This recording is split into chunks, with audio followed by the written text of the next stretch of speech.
Who could have imagined, on a night filled with countless lights, Cludell would stand at the edge of a high wall? "Cludell!" Gian cried out. "What are you doing? Get down from there!" But it was too late. Cludell whispered, "Gian, I truly wanted to believe you." That single sentence severed their last possibility. Cludell continued softly, "You once said that if we had a child, you would believe me. I thought then, we could finally be happy." Gian pleaded, almost begging, "I believe you. I truly believe you. Please just take my hand." But all he received in return were two words: a lie. His last thought was, how wonderful if I weren't a Belmont. With a splash, everything ended. The carriage swayed back and forth. Hannah looked at the scene before her, unable to stop complaining. The Timnis family is truly heartless. They didn't even send an attendant for Our Lady's wedding. Even if they're sworn enemies, this is going too far. Cludell remained silent, only two words echoing in her heart: sworn enemy. Indeed, these two families were once the kingdom's twin pillars. One, a battlefield overlord; the other, a diplomat skilled in political maneuvering. One wielded a sword, the other, words. These two families were destined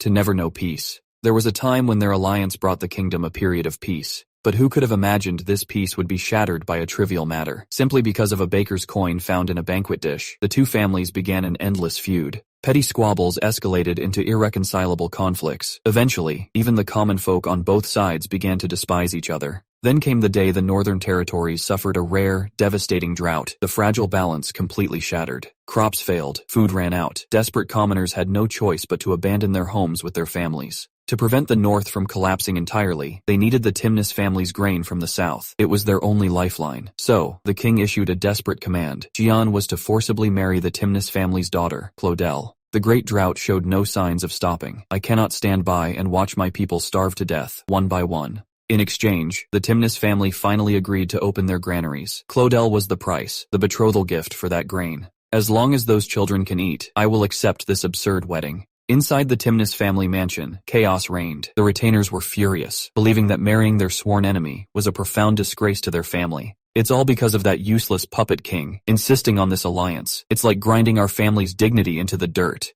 Gian, annoyed by the noise, coldly uttered, two words: shut up.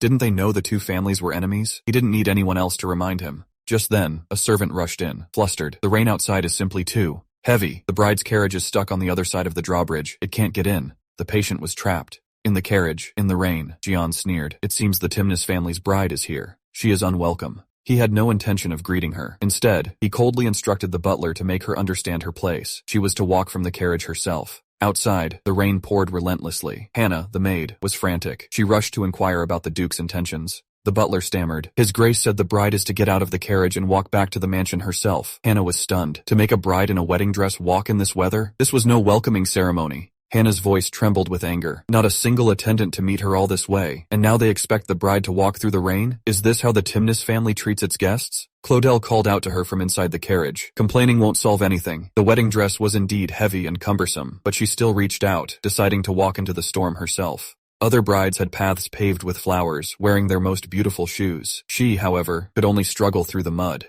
Even more ironically, her nominal husband, Gian, had abandoned her halfway, claiming urgent business, half a month ago. From the very beginning, she alone had been struggling to uphold this marriage. Cludell knew clearly in her heart that Gian's attitude meant he had no intention of acknowledging her as his bride. Finally inside, Hannah saw her lady, soaked to the bone. She quickly ordered the mansion's maids to prepare hot water and light the fireplace. But the maids didn't move. Instead, they gathered, snickering. Don't the Belmonts live in the Ice City? Why are they so cold from a little rain? Hannah was furious. These servants are out of control. Do you even know what manners are? The others only laughed more wildly. Hannah is the one who doesn't understand the rules. The newcomer. Let her get her facts straight. This is the Timnis family. It seemed that in this house, even the lowliest servant dared to lord over them. The servants grew bolder, even mocking Cludell's humble origins. They claimed she was merely a poor relative of a fallen noble. Hannah, fuming, was about to step forward and argue, but Cludell stopped her. She had no intention of wasting words on these people. Calmly, she simply instructed them to prepare a change of clothes. Before leaving, Hannah glared fiercely at them, warning them to know when to stop. Back in the room, Hannah was like an ant on a hot pan. The Duke was about to see the bride. If he saw her lady in this disheveled state, he would surely be even more disgusted. She muttered to herself, trying every way to dress her lady beautifully, believing that if she was pretty enough, a man's heart would always soften. Watching Hannah bustle about, Cludell actually smiled. She softly comforted Hannah, though in her heart, she had long prepared for the worst. Hannah couldn't stand it anymore. The room was freezing, and there wasn't even hot water. She stormed out, determined to get justice for her lady. Cludell couldn't stop her. She could only stand alone in the empty room, looking at herself in the mirror, her heart filled with bitterness. Meanwhile, at the other end of the mansion, Gian sat alone in the dark. He stared at the wine glass in his hand, utterly annoyed. The thought of spending his wedding night with a Belmont filled him with shame. Just then, the butler gently knocked on the door, reminding him that it was time. What was meant to happen would happen. This meeting, with each harboring their own thoughts, could not be avoided. Gian snorted coldly. Extremely unwillingly, he stood and walked towards the bridal chamber. The corridor was filled with Hannah's furious scolding. She couldn't hold back any longer. Pointing at the servants, she cursed them, saying they were inhuman, not even providing a clean change of clothes for her lady. Just then, the door was abruptly pushed open. Gian walked in, his face devoid of emotion. Facing Hannah's accusations, he showed no guilt. Instead, in front of Cludell, he uttered a chilling remark. He said there was no need to bother with clothes, as they would all be taken off soon anyway. Before Hannah could react, Gian coldly spat out 2 words. Get out. The atmosphere in the room instantly dropped to freezing. Hannah stood stunned, while Cludell, behind her, remained utterly silent. Facing Gian's recent humiliation, Cludell didn't cry or make a scene. Instead, she calmly turned around and asked him directly, "Do you want me to undress now?" Gian clearly hadn't expected her to be so calm. He scrutinized the woman before him, finding her even thinner and frailer than she appeared. He even doubted if her delicate frame could endure the night. He sat back on the bed, a condescending look on his face. In a light, airy tone, he told her to continue. But he added, "If you can't hold my interest, then tonight ends here." This was no wedding night. It was a game designed to crush one's dignity. Cludell slowly stepped forward, reaching out to unbutton Gian's shirt. He couldn't avoid it. She chose to personally begin this prelude. Gian looked down at her, his eyes devoid of tenderness. He suddenly asked, "What was your name again?" It was the ultimate humiliation. On their wedding day, the groom didn't even remember his bride's name. Cludell paused, then softly uttered her full name, especially that last surname, Belmont. Hearing that name, Gian's eyes instantly turned cold. For him, it was an utterly cursed name. He casually extinguished a nearby candle, then reached out and pinched Cludell's chin. He vowed silently in his heart, "Tonight, I'll see if you're truly worthy of my surname." He stared at Cludell, a hint of amusement in his voice. "Whether you can shed that surname, whether you can remain in this family, all depends on your performance tonight." The deep night corridor was eerily quiet. Who would have thought such a thing would be left at the doorway? A maid had been eyeing this spot for a while. Her movements were swift. Before anyone noticed, she snatched the item into her hand. Finally, she had it. Without a moment's pause, she lifted her skirt and vanished into the darkness. A knock broke the morning's tranquility. The butler, outside the door, urged them. It was time to complete the final ceremony. Before Cludell could react, she was led into a dark underground passage. She couldn't help but ask, "Where are we going?" The butler replied without turning his head. According to tradition, the family's succeeding mistress must visit the graveyard to pay respects to the ancestors. Just then, the butler stopped. The eerie, grand entrance to the tomb had opened before them. The place was even more oppressive than she'd imagined. Huge stone coffins lined up neatly, as if awaiting new occupants. The butler, unhurried, explained, "According to Timnah's family tradition, every tombstone must be carved with the deceased's lifetime achievements." Cludell stepped forward. When she clearly saw the inscription on the stone tablet, she froze. Her own name was starkly carved upon it. Besides the title of queen, what else could be carved there in the future? She hadn't yet found an answer. The butler, however, spoke leisurely from the side. "It seems you are quite satisfied with your future resting place." Gian's voice suddenly rang out. He casually dismissed the gravekeeper, and his ground was cold, like the stones of this graveyard. He looked at Cludell. "It seems my lady is quite satisfied with this tombstone." The butler bowed, accepting his orders, but Gian had no intention of stopping there. He turned, gesturing for Cludell to follow, every step carrying undeniable pressure.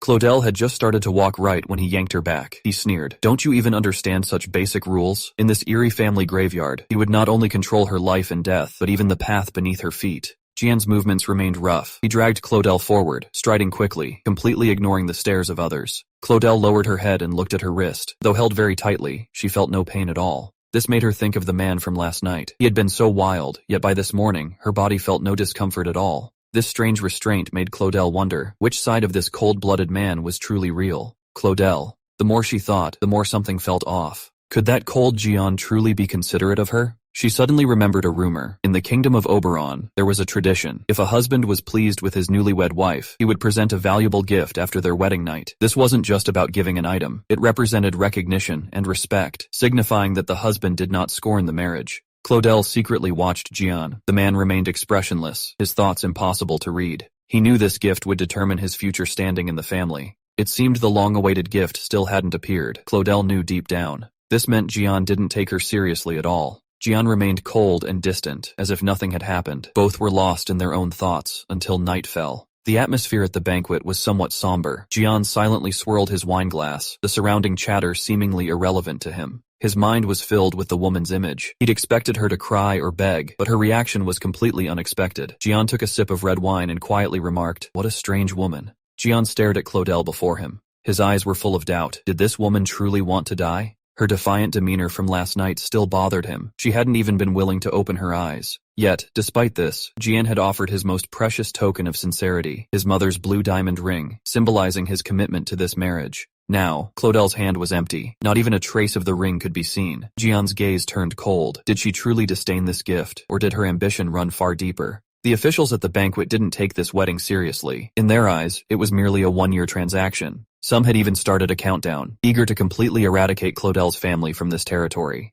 They laughed, raising their glasses, offering polite congratulations on the marriage, but in their hearts, they were calculating how to end things a year from now. Listening to these hollow congratulations, Gian simply closed his eyes in silence. Was there truly anything to celebrate in such a loveless marriage? The official at the table grew increasingly brazen. In his eyes, Cludell was just an unwanted nuisance. He even felt fortunate that Gian hadn't married the Duke's biological daughter. After all, if it had been the favored daughter, and she'd been neglected like yesterday, the Duke would likely have sent assassins by now. Gian heard these harsh words and recalled some rumors. This nominal daughter of the Duke actually had a very awkward status. Cludell's biological father had been cast out of the family due to a succession dispute, and she was merely the illegitimate daughter born to her father and a commoner woman. In Oberon, with its strict laws, such cross-class marriages were not recognized. This meant Cludell was destined to be a discarded wife from the moment she was born. Before the age of 10, Cludell was a child without status. Only after her mother's accidental death did her father bring her back to that cold castle. But good times didn't last. Her father soon passed away,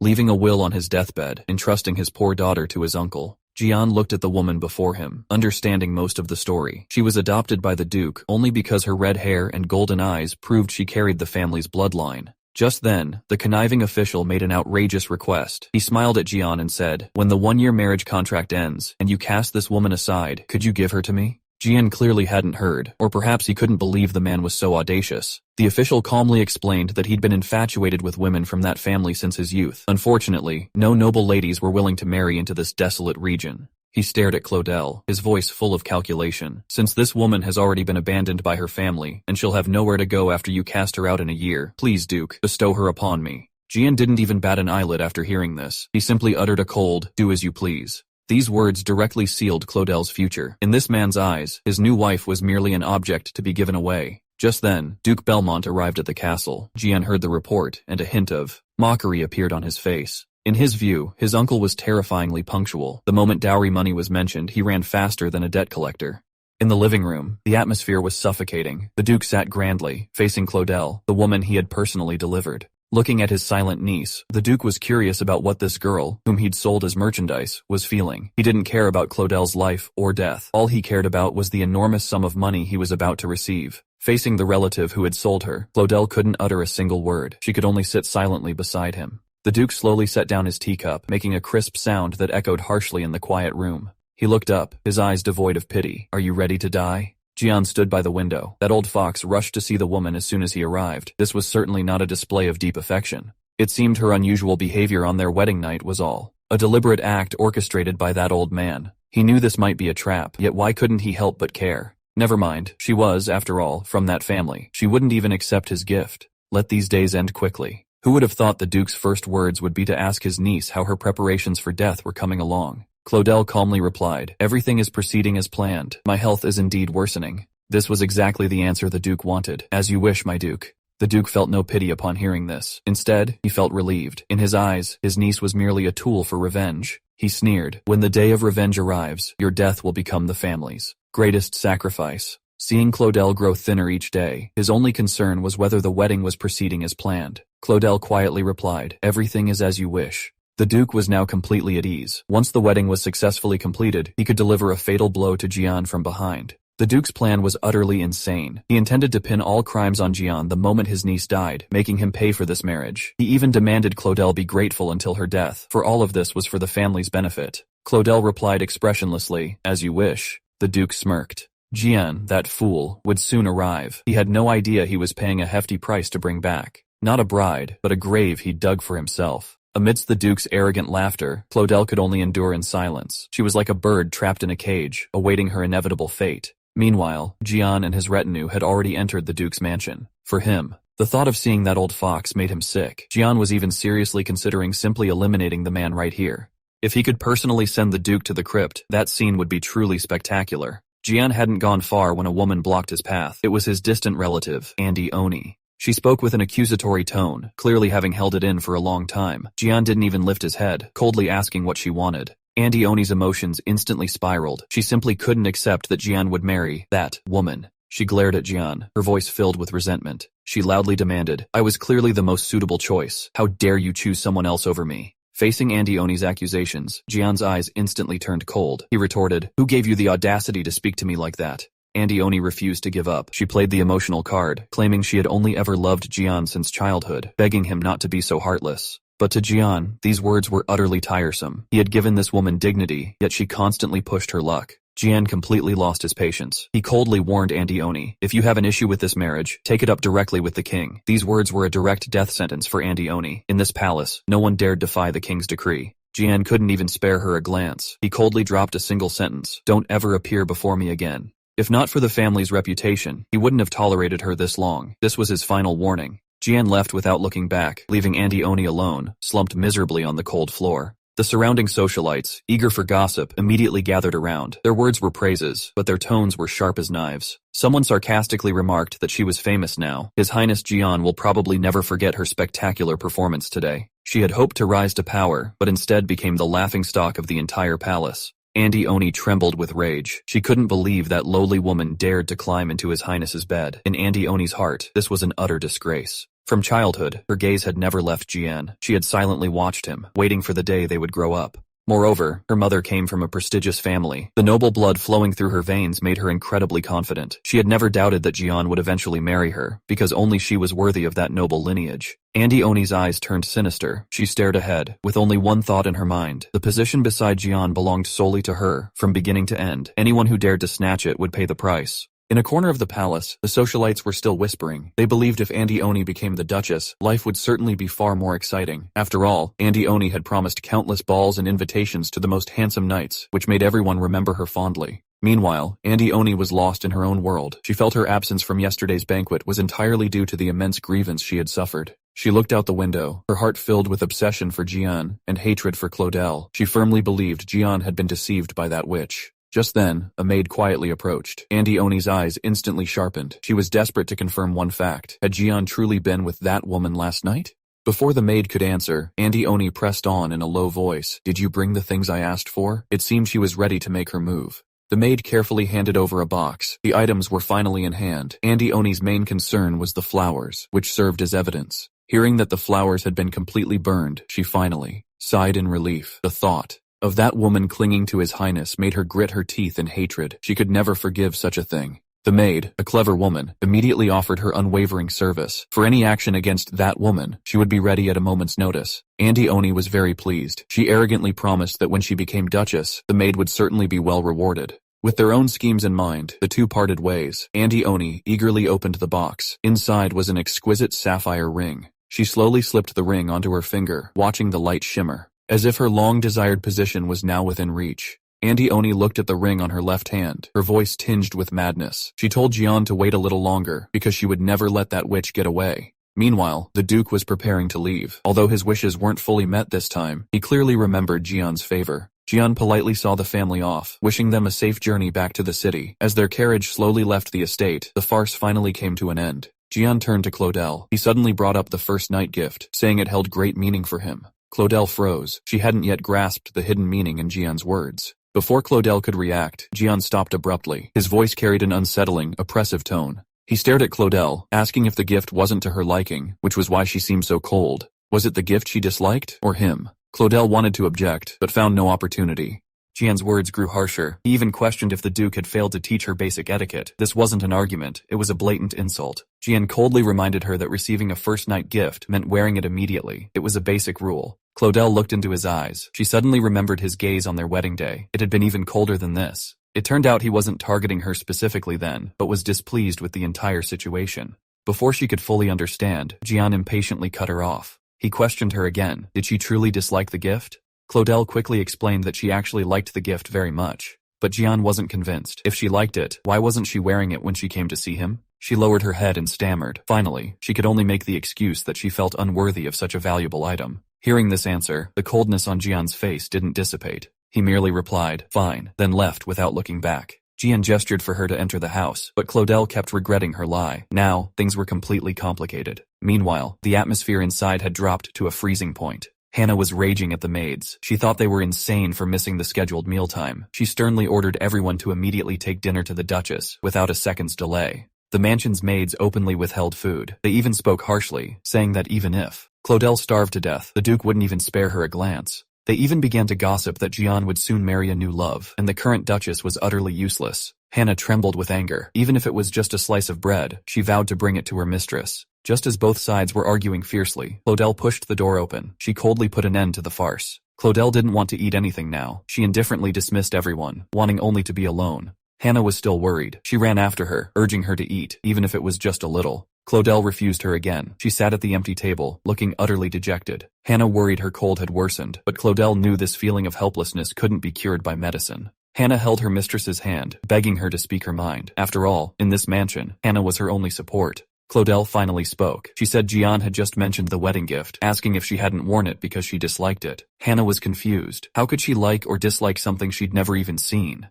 Cludell also felt something was wrong. Gian had said the gift was very meaningful to him, but she hadn't dared to tell the truth then. Hannah was frantic. She should have exposed it right then. Now, the misunderstanding had only deepened. Cludell admitted her mind had been a mess. She not only lied about receiving the gift, but also made up stories, praising its beauty. Looking back, it was utterly stupid. Hannah quickly asked about Gian's reaction. Gian had simply replied coldly, "I know." The more Hannah thought, the more wrong it felt. Could this be a trap? If that item was Gian's treasure, was he intentionally trying to frame the Duchess for losing something valuable? Cludell was stunned, but she felt it didn't make sense. After all, the maids who helped her dress that morning could all prove no gift had appeared on the table. The whole thing felt strange from beginning to end. Hannah reminded Cludell that in this cold castle, she had no one on her side. The servants wouldn't tell the truth. They were waiting to see her downfall. She tenderly stroked her mistress's hair and swore on the spot she would never forgive anyone who shamed her. Cludell softly said, "Thank you." She knew Hannah was her only support. Since Prulong Village, Hannah had always cared for her. Even after she inherited the family name, Hannah willingly remained a maid, just to stay by her side.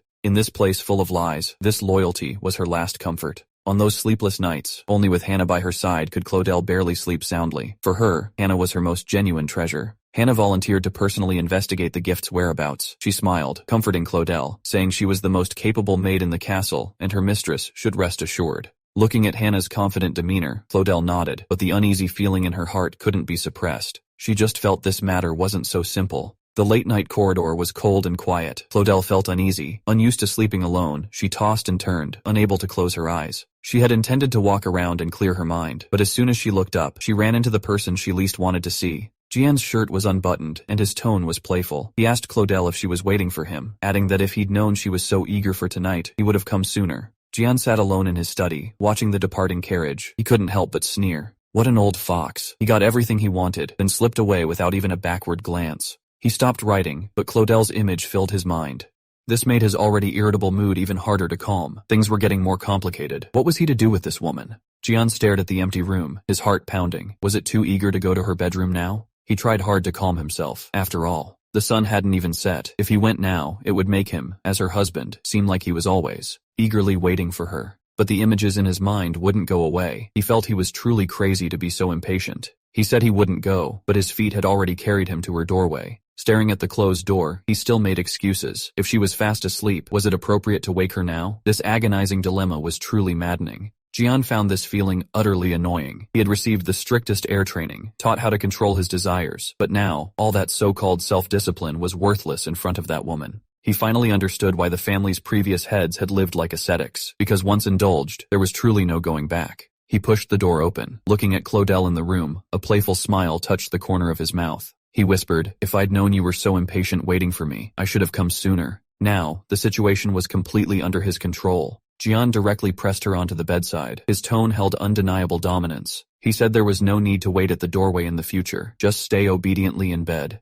Cludell lowered her head and softly replied. But Gian clearly didn't intend to let her off so easily. He leaned closer, pressing the topic they hadn't finished. he said. You still haven't answered me. Are you dissatisfied with me? If you still don't speak, then I can only assume you're intentionally giving me attitude because you dislike my gift. Are you satisfied with me? Cludell stammered, wanting to explain, but Gian coldly cut her off. Don't say such nonsense, he said. Cludell's mind was a mess. Finally, she could only brace herself and admit it felt quite good, though she herself wasn't sure. Gian coldly snorted, clearly unsatisfied with her answer. He suddenly leaned over, pressing down. He whispered into Cludell's ear, then I'll have to personally see if you've improved since yesterday. As soon as the words left his lips, Gian completely shed his calm disguise. If he was to see improvement, he would show no mercy. That night, the sounds from the room never stopped. All restraint and rules were cast aside in that moment. Who knows how long it was before the storm finally subsided.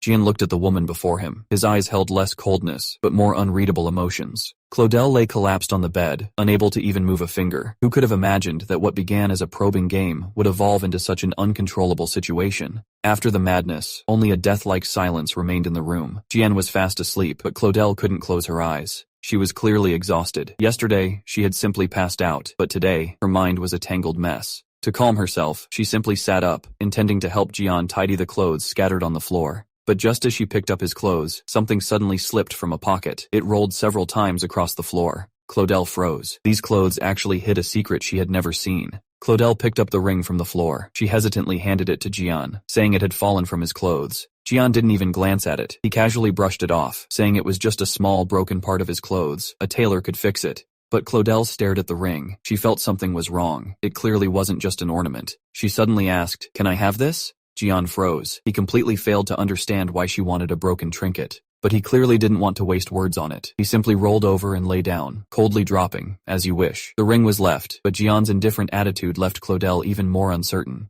Gian lay on the bed, tossing and turning. His mind was filled with the ring. Cludell hadn't even touched the diamond ring he'd given her. He even started making excuses for her. Maybe she felt red hair with sapphires was too gaudy, so she didn't wear it. But he couldn't understand why she was happy about that cheap, discarded trinket. Could it be that anything she received from his hand, no matter how broken, made her feel accomplished? Gian coldly snorted, finding this woman truly unreasonable. Yet he didn't realize that his thoughts had been completely led by her all night. This play seemed to be slipping further and further from his control. Hana stared at the ring on the table, barely believing her eyes. She excitedly exclaimed, "The Duke truly couldn't escape the beautiful lady after all." Cludell looked at the ring on her fingertip. Though she smiled, her mind was terrifyingly clear. She knew well that even with this ring, it wouldn't change the fact that she was a member of the Belmont family. The chasm of their identities was simply impossible to cross. Hana noticed her worry and quickly leaned in to reassure her. The Duke's actions last night were absolutely not just for show. Since he was willing to appear, it means you definitely hold a place in his heart. Even better things will surely keep coming. But can this stability, bought with favor, truly last?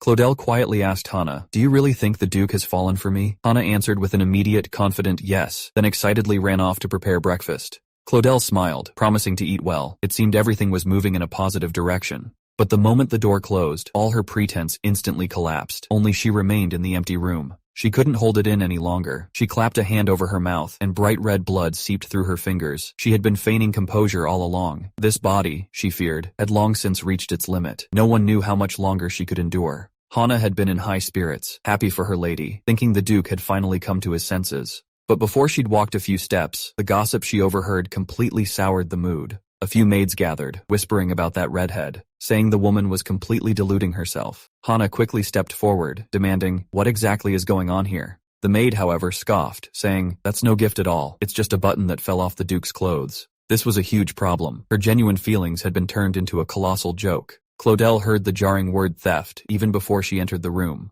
Pushing the door open, she saw Hana already fighting. To protect her lady's reputation, Hana was truly giving her all this time. Just as the scene descended into chaos, Gian suddenly pushed the door open. His cold voice instantly froze everyone. The maid who had been hit immediately played the victim, shouting, "Lord Cludell, she's a thief. She not only stole the Duke's button, but shamelessly wore it as a ring." Now, all her secrets were exposed for everyone to see. The maid continued to fan the flames, saying Cludell was treating the Duke like a fool, cherishing a broken button as a treasure. Cludell stood rooted, unable to utter a single word. She could only watch as that ring turned into a piece of trash amidst the jeers of the crowd. Gian remained silent for a long time, then coldly dropped a single sentence. He said he would absolutely never give such a shabby item. This denial directly trampled Cludell's last shred of dignity into the dirt. Just as the maids thought their scheme had succeeded and prepared to kick her while she was down, Gian suddenly erupted in anger. He reprimanded everyone, ordering them to shut up immediately and get out of the room.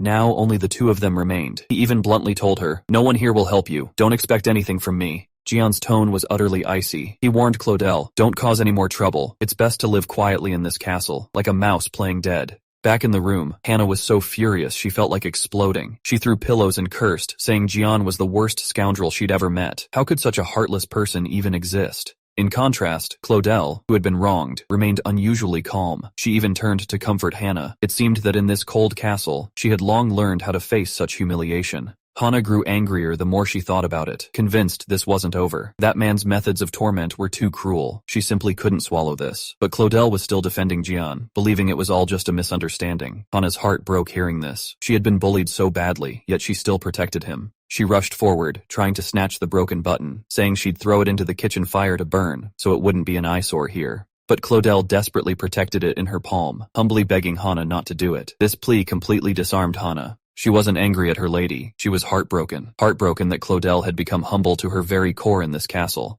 Hannah was so angry she wanted to throw the button out the window. She didn't understand why her lady still kept such trash after the Duke had said such things. But before she could finish her outburst, Cludell began to cough violently. Hannah was terrified and quickly stopped. As long as her lady felt better, she would agree to anything. She said, "Tomorrow, we absolutely must find a doctor. This cold has dragged on for far too long." Cludell smiled her thanks, but her heart was utterly desolate. No one knew she was actually relieved no one was coming to help her, because she knew she was beyond saving. In this desolate, cold land, a strange disease called Hertz was prevalent. It began with endless coughing. Then came, until finally, death came in agony. Though this disease was brutal, people discovered a secret. As long as one survived a mild infection, they would never contract the disease again in their lifetime. To protect the children of the territory, the Duke centuries ago built a small village specifically for a ritual called the ice baptism. Simply put, it was fighting poison with poison. Infants under 1 year old were exposed to patients' towels to gain lifelong immunity. But by Cludell's generation, her father was forcibly taken by the current Duke, making her the only unfortunate one who hadn't received the baptism.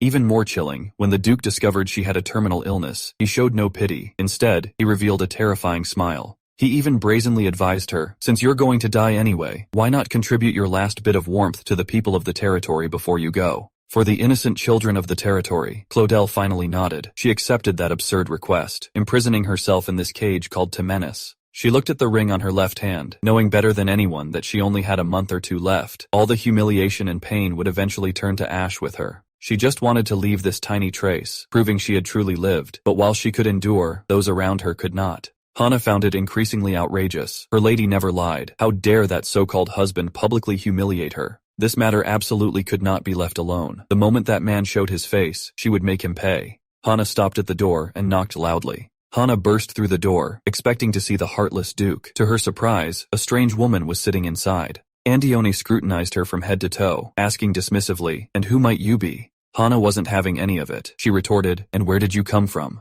"This is the Lord's private bedroom. Besides personal attendants, no one has the right to enter and exit freely." The two women stared intensely at each other, neither willing to back down. Andione suddenly laughed, her tone full of mockery. "So, you're the woman they say is like a fighting cock." Now, they had truly become enemies. Andione smiled, leaning closer, her voice dripping with arrogant condescension. "Perhaps you, from the countryside, don't know yet? The Duke is actually already engaged." She deliberately showed off the ring on her hand. This ring was identical to the one worn by the former Duchess in the portrait. Seeing Hannah stunned, Andione smiled even more triumphantly. "That's right, I am Lord Gian's fiancée." Hannah was utterly speechless. Andione pointed to the ring on her hand, proudly showing off. "Lord Gian gave this to me. It used to belong to the Duchess, but..." She even directly reached out, warning Hannah to tell her lady. "Lord Gian is already engaged. That woman will never enter the Duke's bedroom in this lifetime." Who would have thought Hannah would burst out laughing? She retorted, "Since you're also an unmarried woman, how dare you confidently come and go in a man's bedroom?" Andione's tone grew sharper. "What good is an engagement that's only in name? You haven't even gained an ounce of his true affection. How ridiculous." Andione delivered a harsh parting shot. "Anyway, this has nothing to do with me." Then she walked away without looking back. Hannah was left alone in the corridor. She couldn't hold it together anymore and collapsed to the floor. Although she had put up a brave front just now, the news of the engagement was like a thunderbolt. Hannah's mind was now filled with how her poor lady would survive if she learned the truth. The old butler walked behind Gian, seeing his distraught look, and couldn't help but ask, "My lord, why do you torment yourself so?" Gian was silent for a long time before quietly replying, "I don't know either." The old butler sighed, speaking plainly. You're regretting it, aren't you? Hearing the word regret, Gian froze. He repeatedly murmured, regret. The old butler finally reminded him, since you know your mistake, now is the best time to make amends. If you don't act soon, it might truly be too late. The old butler's words were grave. If you continue to treat the Duchess this way, all the castle's rules will be broken. How will you educate your heir then? Gian stood in the corridor, knowing the butler was right. If even he disrespected Cludell, their child's situation would become extremely dangerous. A child raised with scorn and abuse could never become a respected family heir. The old butler saw him standing still and gently urged him to go inside, but Gian hesitated, then turned away. He quietly said, forget it, let's stop here for today. He was at the door, yet he chose to flee. Gian stood at the door for a long time. He worried that if he went in now, he would only say the wrong things and make the situation worse. In the end, he decided to step back. The old butler asked if he wanted to rest. He shook his head, saying he would go straight to the study. Watching Gian leave, the old butler silently prayed that his lord would soon understand his own heart. And in her room, Cludell didn't close her eyes all night. She looked at the empty doorway, and the last flicker of hope in her heart died. He still didn't come. Cludell lay alone in bed, her mind a mess. After what happened last night, she had thought Gian would never come again. But then he appeared on a non-obligatory day, acting so intimately. Cludell couldn't help but fantasize. Could he really? But she quickly came to her senses, thinking she was crazy. He was a Temenis, and she was a Belmont. These two families. They were like oil and water, naturally incompatible, mortal enemies who could never reconcile. He had always believed that after their wedding night, he would never see her in the bedroom again.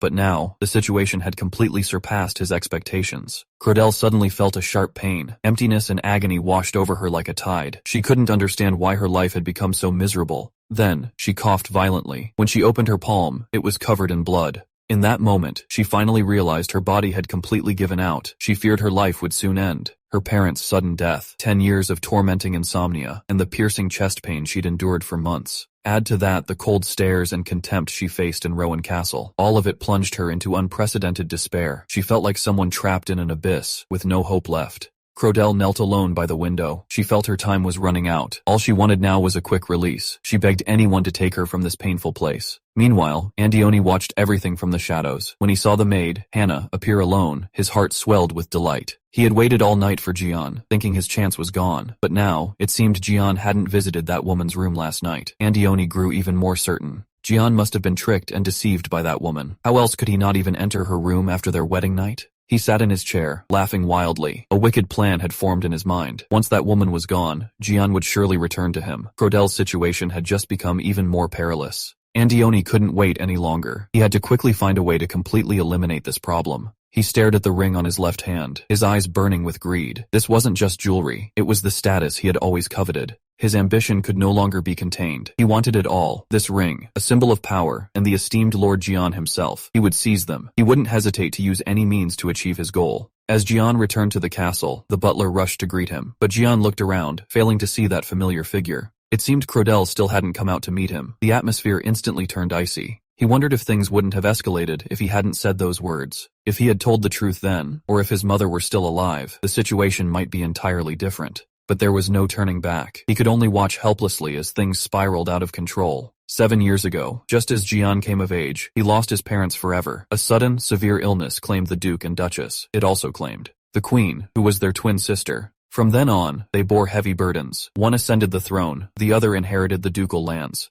They grew up together, like brothers, sharing everything, but Gian never imagined Valky would make such an absurd decision behind his back. Gian coldly asked Valky, "Does that man even understand how troublesome the status of a wife is?" What infuriated him more was that he was expected to marry a mortal enemy. And there was no discussion. A single piece of paper decided his entire future. This betrayal by his brother plunged Gian into a furious rage. Gian sat at his desk, still agitated by the marriage. He felt Valky didn't understand marriage at all, but the most pressing issue was how to mend his incredibly awkward relationship with Cludell. Just then, the butler entered, interrupting his thoughts. He reminded Gian that the triennial hunting season was about to begin. The butler handed him a draft of the guest list, asking him to review it. Gian instinctively replied, "Just let the lady of the house handle such matters." The words had barely left his mouth when he stopped. He realized the current lady of the house was precisely the person causing him so much trouble. Looking at the list, Gian suddenly realized, isn't this a perfect excuse? He finally had a reason to see Cludell, who had been avoiding him. He immediately set off, striding down the long corridor. In his mind, he silently calculated how long it had been since they last met. He'd heard that since their last encounter, Cludell had been ill and hadn't left her room for days. Gian stopped before the closed door, his emotions complex. He didn't know what awaited him beyond it, but this time, he refused to be turned away again.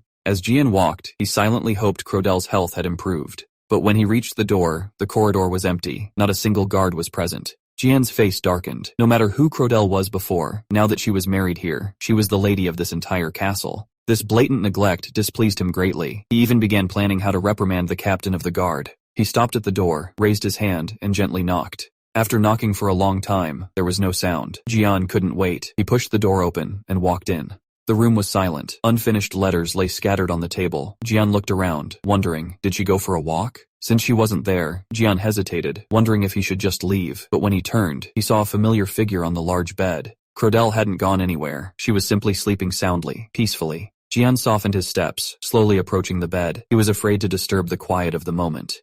Gian sat by the bed, watching the sleeping Cludell. He felt conflicted. What should his first words be when she woke? If he apologized first, it would undermine his authority as head of the house. But if he pretended nothing happened, his conscience wouldn't allow it. This unfamiliar social dynamic left him utterly conflicted. Just then, Cludell mumbled vaguely in her sleep. Gian leaned closer, realizing she was talking in her dreams. What surprised him more was that Cludell was still wearing the ring on her hand. Despite all the unpleasantness, she had never taken it off. Seeing the sparkling ring, Gian's hardened heart suddenly grew complicated. Looking at the ring on Cludell's hand, Gian fell into thought. Does she really like rings? The one I gave her before was probably the wrong size. He leaned close to Cludell's ear and whispered, I'll get you a better one. So, take this ring off for now. Just as Gian reached out to remove the ring, in that intimate moment, the door suddenly burst open. Hannah walked in, carrying flowers, and stumbled upon the scene. Hannah was so startled she nearly dropped her flowers. She quickly bowed. Her gasp also woke the sleeping Cludell. Cludell opened her eyes to Gian's stern face, inches away. Startled, she shot upright, completely bewildered.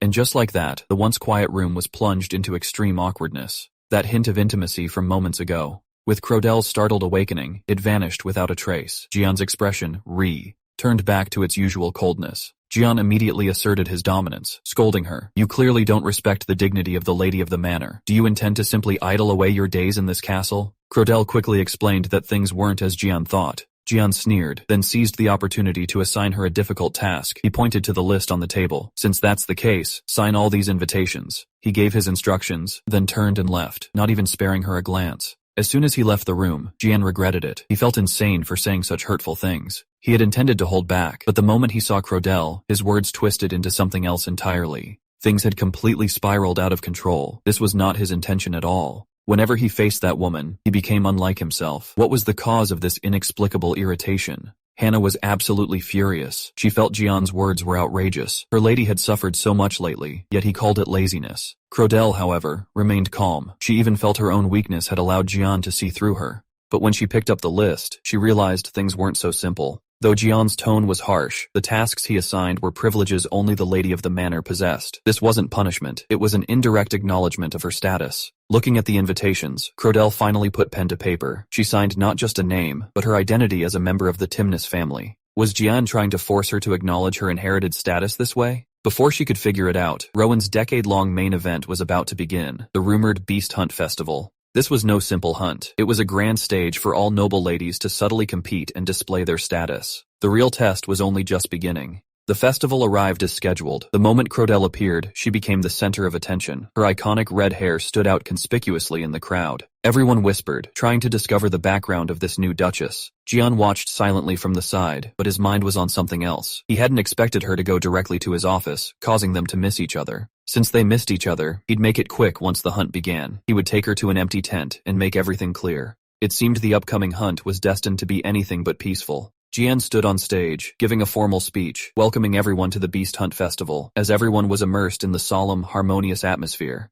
Cludell suddenly sensed something was wrong. Before anyone could react, she lunged forward. She yelled, "Get out of the way," and pushed Gian aside with all her might. It was so sudden, so unexpected. The dignified Duke fell flat on his back in front of everyone. What danger could make Cludell abandon all pretense of dignity? No one expected a monster to emerge at the festival. Before Gian could even steady himself, the giant crocodile opened its gaping maw. Cludell had nowhere to hide. A scream instantly tore through the entire venue. Watching her dragged away by the monster, Gian completely lost his mind. He screamed hoarsely, abandoning all decorum. He drew his long sword and charged forward desperately. Gian was truly seeing red now. His long sword whistled through the air, fiercely cleaving towards the monster. Every strike was aimed. to kill. Even with his blade covered in blood, he couldn't stop. But the beast refused to let go, even in death. With a heavy thud, the giant crocodile finally collapsed onto the grass, flinging Cludell away. Staring at the motionless red-haired figure, Gian nearly dropped his sword. He froze in place.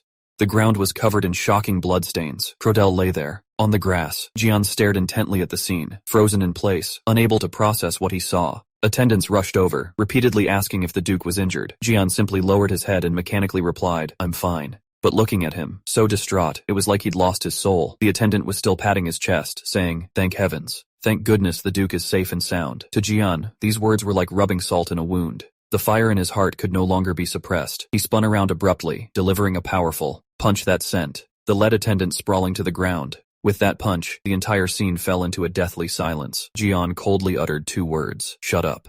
He didn't want to hear any more nonsense. He just wanted someone to bring a stretcher immediately. Any further delay, and no one would bear the consequences. Because of this sudden accident, the entire hunting ground was thrown into chaos. Cludell's life was temporarily saved, but the doctor's next words made everyone's hearts sink again. Besides the superficial wounds, the most troublesome part was her leg. If the wound wasn't treated properly and necrosis occurred, she might never walk again. Hearing this, Hannah, who was nearby, broke down crying. She couldn't imagine her lady suffering such a fate. Gian listened in silence, finally replying softly, "I understand." No one knew what he was thinking, but this debt certainly wouldn't be settled so easily. Gian immediately ordered everyone out. Even Hannah, who had been standing by, was forcibly sent away. Now, only the 2 of them remained in the room. Looking at the unconscious Cludell, Gian couldn't understand why this woman had risked her life to save him. All this time, he'd thought she harbored ill intentions towards him, even believing there was only animosity between them. But if that were true, why would she rush in, risking her life? Gian whispered, "Why did you save me?" He had always believed this woman only hated him. Had he been completely wrong about her from the start?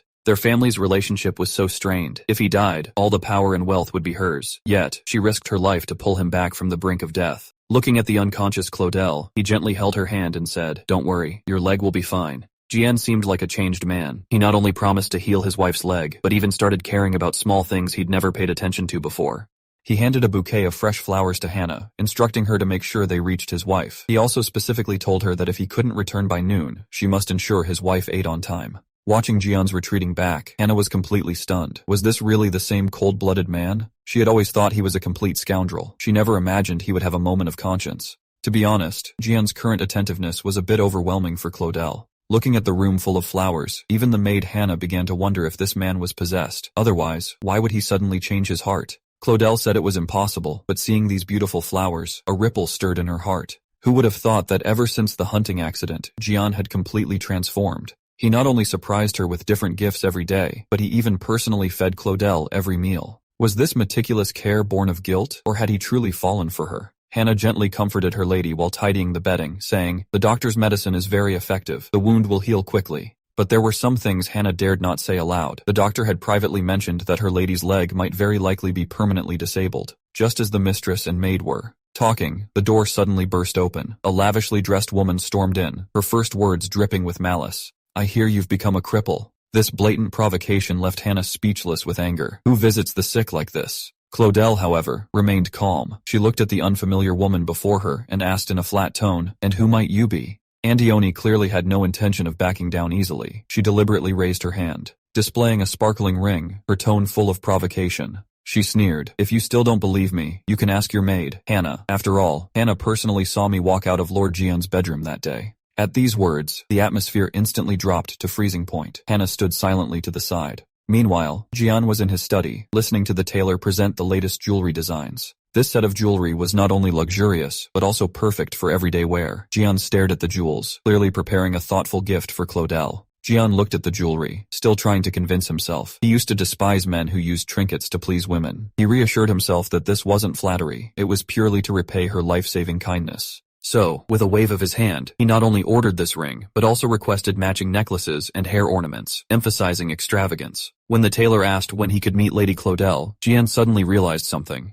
It turned out Cludell hadn't worn the first night gift, not because she disliked it, but because he had gotten the size completely wrong. Gian couldn't sit still. He quickly asked the tailor if the previous ring could be resized. After receiving an affirmative answer, he finally breathed a sigh of relief. It seemed this belated gesture of affection finally had a chance to be given. Gian decided to have the ring resized first. If he was going to give it, he wanted it to be the perfect fit. As lunchtime approached, he specifically instructed the butler to send his own meal to Cludell's room as well. He had intended to spend more time with his wife during lunch, but as soon as he reached the door, he noticed something was wrong. The door was ajar, and Hannah's angry shouts came from inside, telling someone to get out immediately. Immediately after, Andioni's sarcastic voice drifted from the crack in the door. She claimed she was just kindly checking on the ailing Cludell. Andioni didn't realize that her hypocritical and malicious face had been caught red-handed by Gian, who was outside the door. Gian stopped, his gaze terrifyingly cold. Gian pushed the door open and confronted Andioni on the spot. Without any pleasantries, he called out her name in an icy tone. He publicly warned Andioni never to set foot there again. Andioni tried to argue, but Gian's powerful aura scared her into fleeing.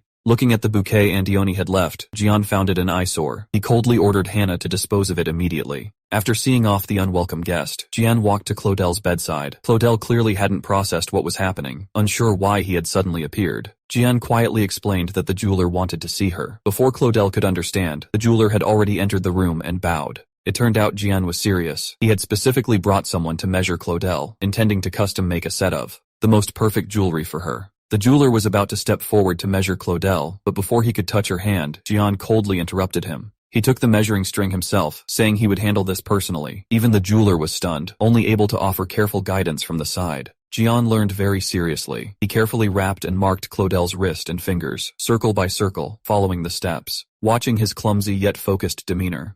Cludell couldn't say a word. She could only let him hold her hand as he slowly completed the measurements. After the measurements were done, Gian didn't forget something important. He called out to the jeweler who was about to leave. Gian finally dropped his pretense. He admitted he had indeed been negligent before, completely overlooking the ring's size. He specifically emphasized that it was his first night gift. Since the jeweler said it could be altered, he planned to adjust it to the current measurements. He tentatively asked Cludell if she could return the ring to him, even if just temporarily for alteration, but Cludell remained silent. Surprisingly, Cludell flatly refused. She said there was no need for repairs, even directly ordering him to leave. She claimed she was tired and hungry, clearly not wanting to continue the conversation. This left Gian, who had intended to be attentive, frozen on the spot. Seeing Cludell's resistance, Gian could only reluctantly compromise. He told Cludell to rest, then turned and left the room. The previously softened atmosphere instantly dropped back to freezing point. He had just said he was leaving, but Gian turned around and returned to Cludell's bedside with hot soup, even picking up the spoon himself. He awkwardly brought the spoon to Cludell's lips, coaxing her to open her mouth like a child. Cludell, though embarrassed, obediently drank the soup. But the more she thought about it, the stranger it seemed. Finally, she couldn't help but ask Gian why he insisted on personally attending to her when her hands were perfectly fine. Gian paused after hearing her. He gave a grand reason, saying Cludell was his benefactor, and he had to personally witness her recovery. But only he knew that watching Cludell obediently eat brought an unprecedented sense of relaxation to his tense heart. This strange dependency even surprised him. As Gian fed her the soup, he secretly cursed himself for having such strange thoughts. He quickly found an excuse, saying it was because he heard Cludell often didn't eat on time. Cludell clearly wanted to draw a line between them. She hastily explained that she was completely fine, even able to walk that morning, so Gian didn't need to go out of his way to care for her anymore. After hearing these words, Gian was silent for a long time. He stared intently at Cludell, repeatedly confirming if she was truly fully recovered, with no pain anywhere on her body. After receiving an affirmative answer, Gian immediately put down his bowl and chopsticks. His tone instantly became somewhat dangerous. He said, "Since your body is fine, there's no need for me to keep holding back." He reached out, pinched Cludell's chin, and told her, word for word, "Don't sleep tonight. Wait for me in this room." Hannah suddenly called out to Andioni, not at all politely, directly telling her to stop. Andioni had never been treated with such disrespect. A mere maid dared to speak to her like that? Hannah, however, had no intention of backing down. She bluntly stated, "There's no need for politeness with a thief." She held out her hand, telling Andioni to hand over the stolen ring. She had seen every one of her actions just now. Hannah pressed on. "If this ring was truly given by the Duke, why were you so eager to take it off? Isn't that clearly a guilty conscience? Because this item isn't yours at all." Hannah had also wondered before. Rumors said Duke Gian had 3 women in one night, making him seem like a playboy. But after actually interacting with him, she realized he struggled even to give flowers. He was clearly an inexperienced, pure-hearted man. So, all those rumors were false. Hannah directly held out her hand, telling Andioni to return the stolen ring. Hannah gave no quarter, publicly exposing Andioni, saying she had stolen the Duke's first night gift for his wife. Andioni was still stubborn, demanding proof. Without a word, Hannah grabbed her arm. "This ring is the ironclad proof." Hannah forcefully tried to snatch it back, and the scene instantly spiraled out of control. Andioni, enraged and humiliated, slapped Hannah. She cursed her, "How dare a mere servant lay hands on me?" Hannah was knocked to the ground, but she didn't flinch. Instead, she stood up with a cold sneer. She slapped Andioni back. she said. Then let's go confront him right now. We'll see if the Duke punishes the maid who hit someone, or executes the thief who stole. And Hana had a huge secret about Andioni's lie, claiming she spent the night with the Duke. Now, that was about to be exposed. Andioni was still desperately struggling. Hana leaned in close and whispered a deadly question. Since you claim you were with the Duke last night, tell me, what's his favorite position? Andioni was completely dumbfounded by the question, but Hana wasn't done. She continued to describe how wild the Duke had been last night. She claimed the Duke had left marks all over the Duchess. The sounds were so loud, even the servants outside the door could hear them clearly. Hana knew these details were completely fabricated, but an amateur like Andioni couldn't tell the difference. Hana gave her one last warning. While you can still speak properly, hand over the ring now. Andioni's psychological defenses completely crumbled. Her fingers trembled uncontrollably. She could only obediently hand over the ring. Andioni completely lost her patience. She shoved Hana to the ground. Watching Andioni flee in a panic, Hana finally understood. This woman had deliberately caused trouble earlier. It was all to frame Cludell, to make the Duke believe the Duchess was a thief. Hana hated herself for only now seeing through such a scheme. Since reasoning was useless, she'd used the most direct approach. Andioni had brought this upon herself. Cludell hid alone in her room, her mind a tangled mess. She felt she wouldn't live much longer anyway. As long as she could protect Gian from harm, even a little suffering on her part would be completely worth it. But thinking of Gian's previous intimacy, Cludell couldn't calm down. Things had completely spiraled out of control. She looked down at her clothes. This was no ordinary nightgown. What was Hana thinking? This dress was far too revealing. Waiting for Gian in this was even more agonizing than torture. Cludell tossed and turned in bed, wanting to hide under the covers and escape reality. But what was meant to come, always does. When Gian pushed the door open, he found Cludell wasn't asleep. He didn't say much, walking directly to the bed. Before Cludell could react, Gian picked her up. He said he wanted to take her somewhere, to see the true starry sky. Who would have thought the Duke's top-floor room hid such a secret? The entire roof slowly opened under the moonlight. Cludell was completely stunned. She had never seen such a beautiful, starry sky. It was as if she could reach out and touch the stars. In this moment, all her worries vanished. Gian looked at her profile and softly said, "This is the secret of the top floor. If you like it, then all of this has meaning." Cludell softly responded. The scenery was indeed beautiful, but what surprised her more was the tenderness of the man beside her. Cludell looked at the starry sky and softly spoke of an ancient legend. People say souls become stars after death. That's why she used to always stare at the night sky. She wanted to find her parents' figures in those twinkling lights. The atmosphere was supposed to be romantic, but Cludell secretly complained in her heart. She thought Gian was strange. He brought her to see beautiful scenery, yet his words were so melancholic. It seemed she had truly misunderstood Hana before. Just as she was lost in thought, a cold gust of wind suddenly blew. Before Cludell could react, the shawl on her shoulder slipped off. Now it was completely awkward. The revealing nightgown was fully exposed. Cludell froze, not daring to move. Gian, in front of her, was also completely stunned. The air seemed to freeze at that moment. Gian's eyes were filled with surprise. No one expected this romantic night to end this way. Cludell stammered incoherently, instinctively reaching for the fallen shawl, but before she could move, Gian gently held her hand. Now there was no hiding. Gian cursed softly. He hadn't planned to reveal his intentions so soon, but the sight before him completely broke his defenses. He no longer hid his thoughts, staring intently at Cludell. Since the atmosphere had reached this point, backing down was no longer his style. Gian softly asked, "Is it okay?" He quickly added, "If you don't like it, I absolutely won't force you." So he really just called me here tonight to show me the stars. He even told me the family head's secret, only me. Cludell was silent for a moment. Then she softly replied, "Okay, I agree." This time, it was Gian's turn to be stunned. Gian gently reminded, "If it hurts, you must tell me." Cludell softly replied, "Don't worry." Gian looked at the woman before him, as if making a solemn vow. "All the suffering I caused you before, I will repay you twofold."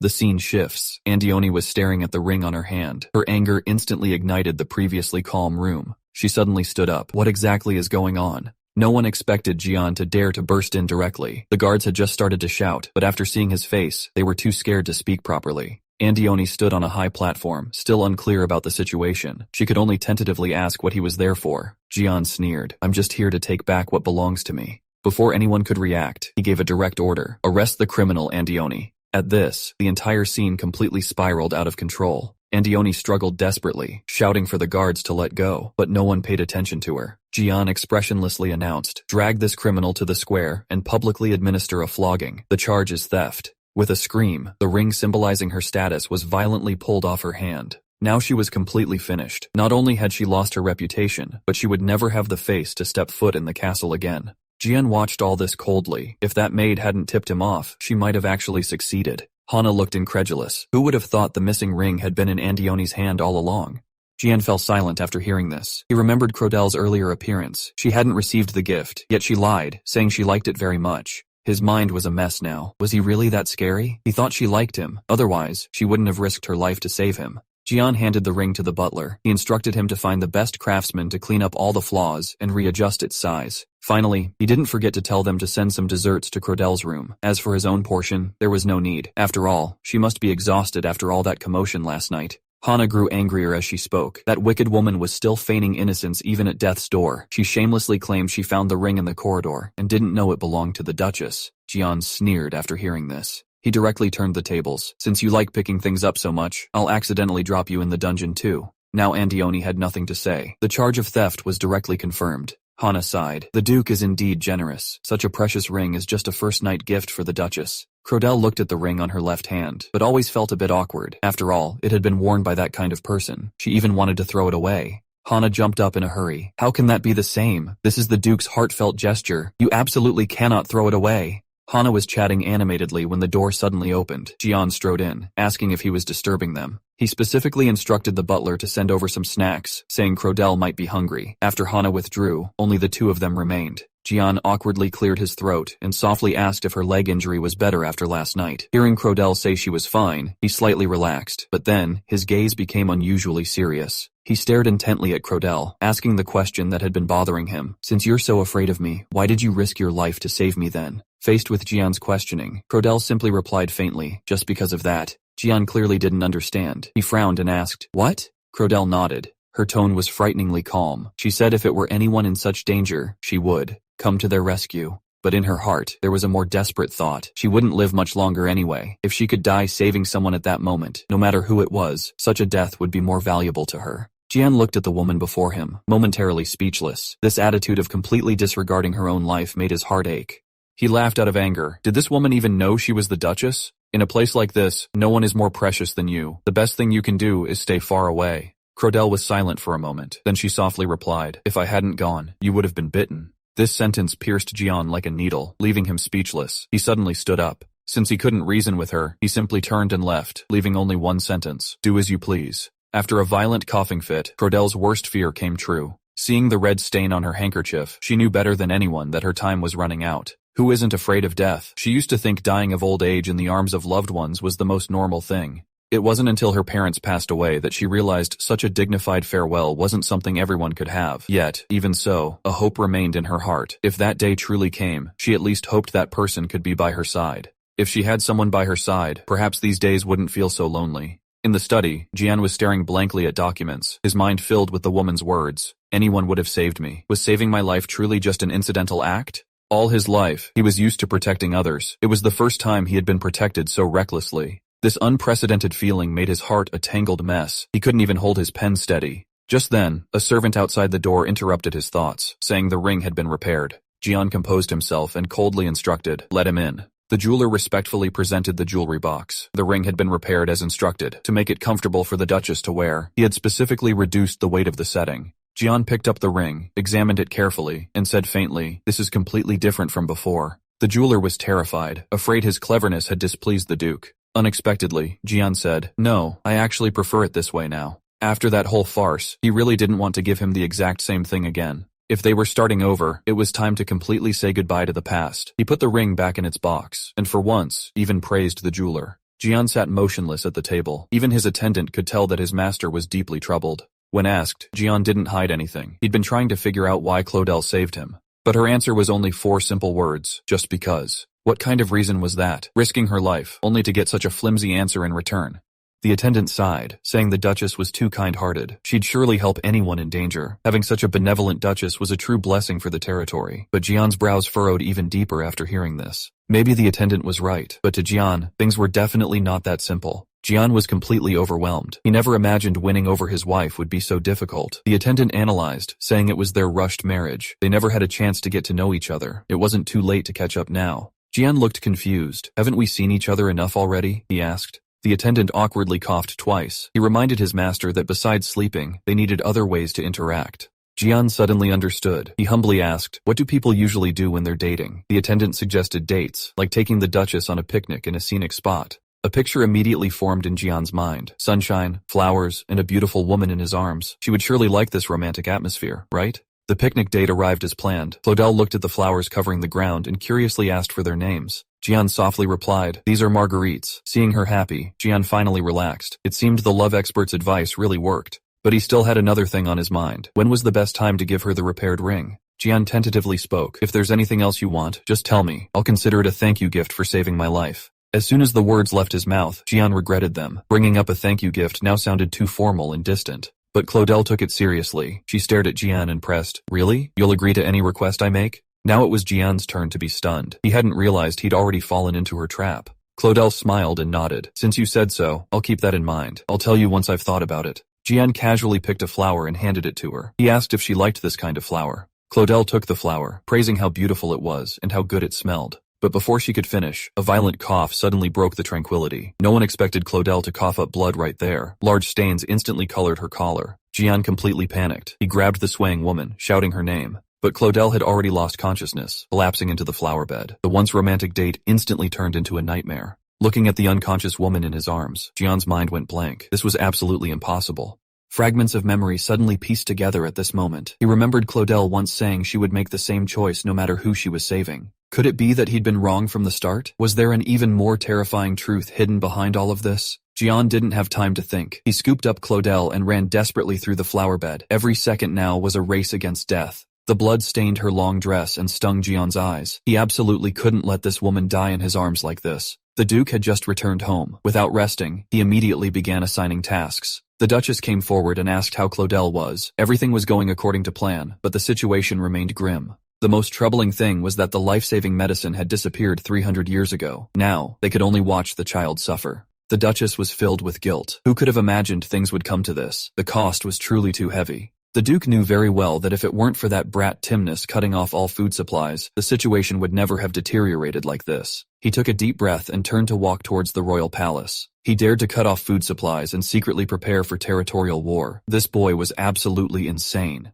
Just as the Duke was seething with rage, his daughter Elena ran over. Her call of father instantly made him sheath all his sharpness. Elena's biggest concern was still Rowan, who had gone missing on the battlefield. She didn't know the world outside had already changed. Watching his daughters retreating back, the Duke sighed helplessly. He had to admit that the young man named Timnus was indeed outstanding. If they weren't sworn enemies, he would have been Elena's perfect husband. Unfortunately, reality never had ifs. Compared to that unlucky fellow who died on the battlefield, this enemy was clearly much harder to deal with. This disease, called Herzal, had disappeared from the north 300 years ago. It wasn't contagious, but the life-saving medicine had long been extinct. Gian stood by the bed, watching the unconscious Cludell. Just then, the person on the bed suddenly stirred. She weakly called out, "Duke." Gian sharply turned his head. In that moment of eye contact, the previously silent room finally gained a glimmer of life. She had finally woken up. Gian stared into her eyes. "Did you go to all this trouble to run out and find a place to die?" he asked. Cludell gave a self-deprecating laugh. "Isn't this the best outcome? As a member of the Belmonte family, my early disappearance would be a relief for everyone.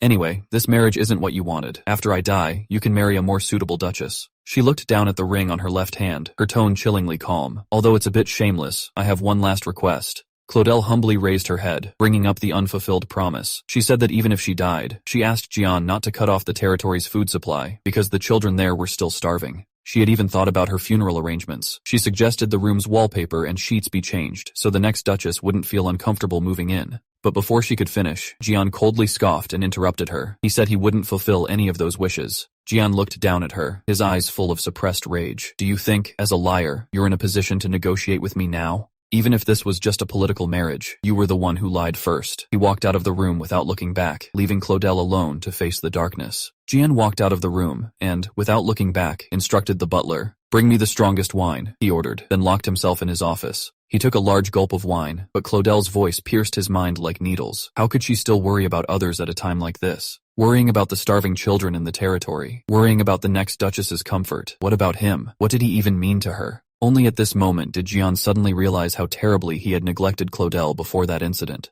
Those hurtful words and his constant disregard had actually pushed her towards the abyss long ago. Gian knew better than anyone that a noble woman neglected by her husband usually didn't live long. Yet, he had chosen to ignore it, simply because she was a member of the Belmonte family. Cludell's words cut at his heart like a dull knife. She said that whether she died from illness or from his neglect, the outcome was essentially the same. Gian listened in silence, but his heart was in turmoil. He had sworn to compensate this woman well, treating her like his savior. But when Cludell said she would have saved anyone that day, he completely lost control. He couldn't accept that the life-saving grace he treasured was, in her eyes, merely a casual act of kindness. Gian stared at the wine in his cup, a crazy thought emerging in his mind. If he hadn't chosen to stand by, but instead directly started a war, even if it meant being branded a traitor, to seek revenge, would the outcome have been different? If he hadn't met Cludell, he should now be standing on the ruins of the Belmonte family. He should be personally killing everyone there, watching his enemy's bloodline completely severed. He should have only felt the pleasure of revenge. But he happened to meet this woman. He happened to experience this feeling that threw his heart into disarray. If he had never known her, if he had never fallen for her, he wouldn't have to suffer like this now.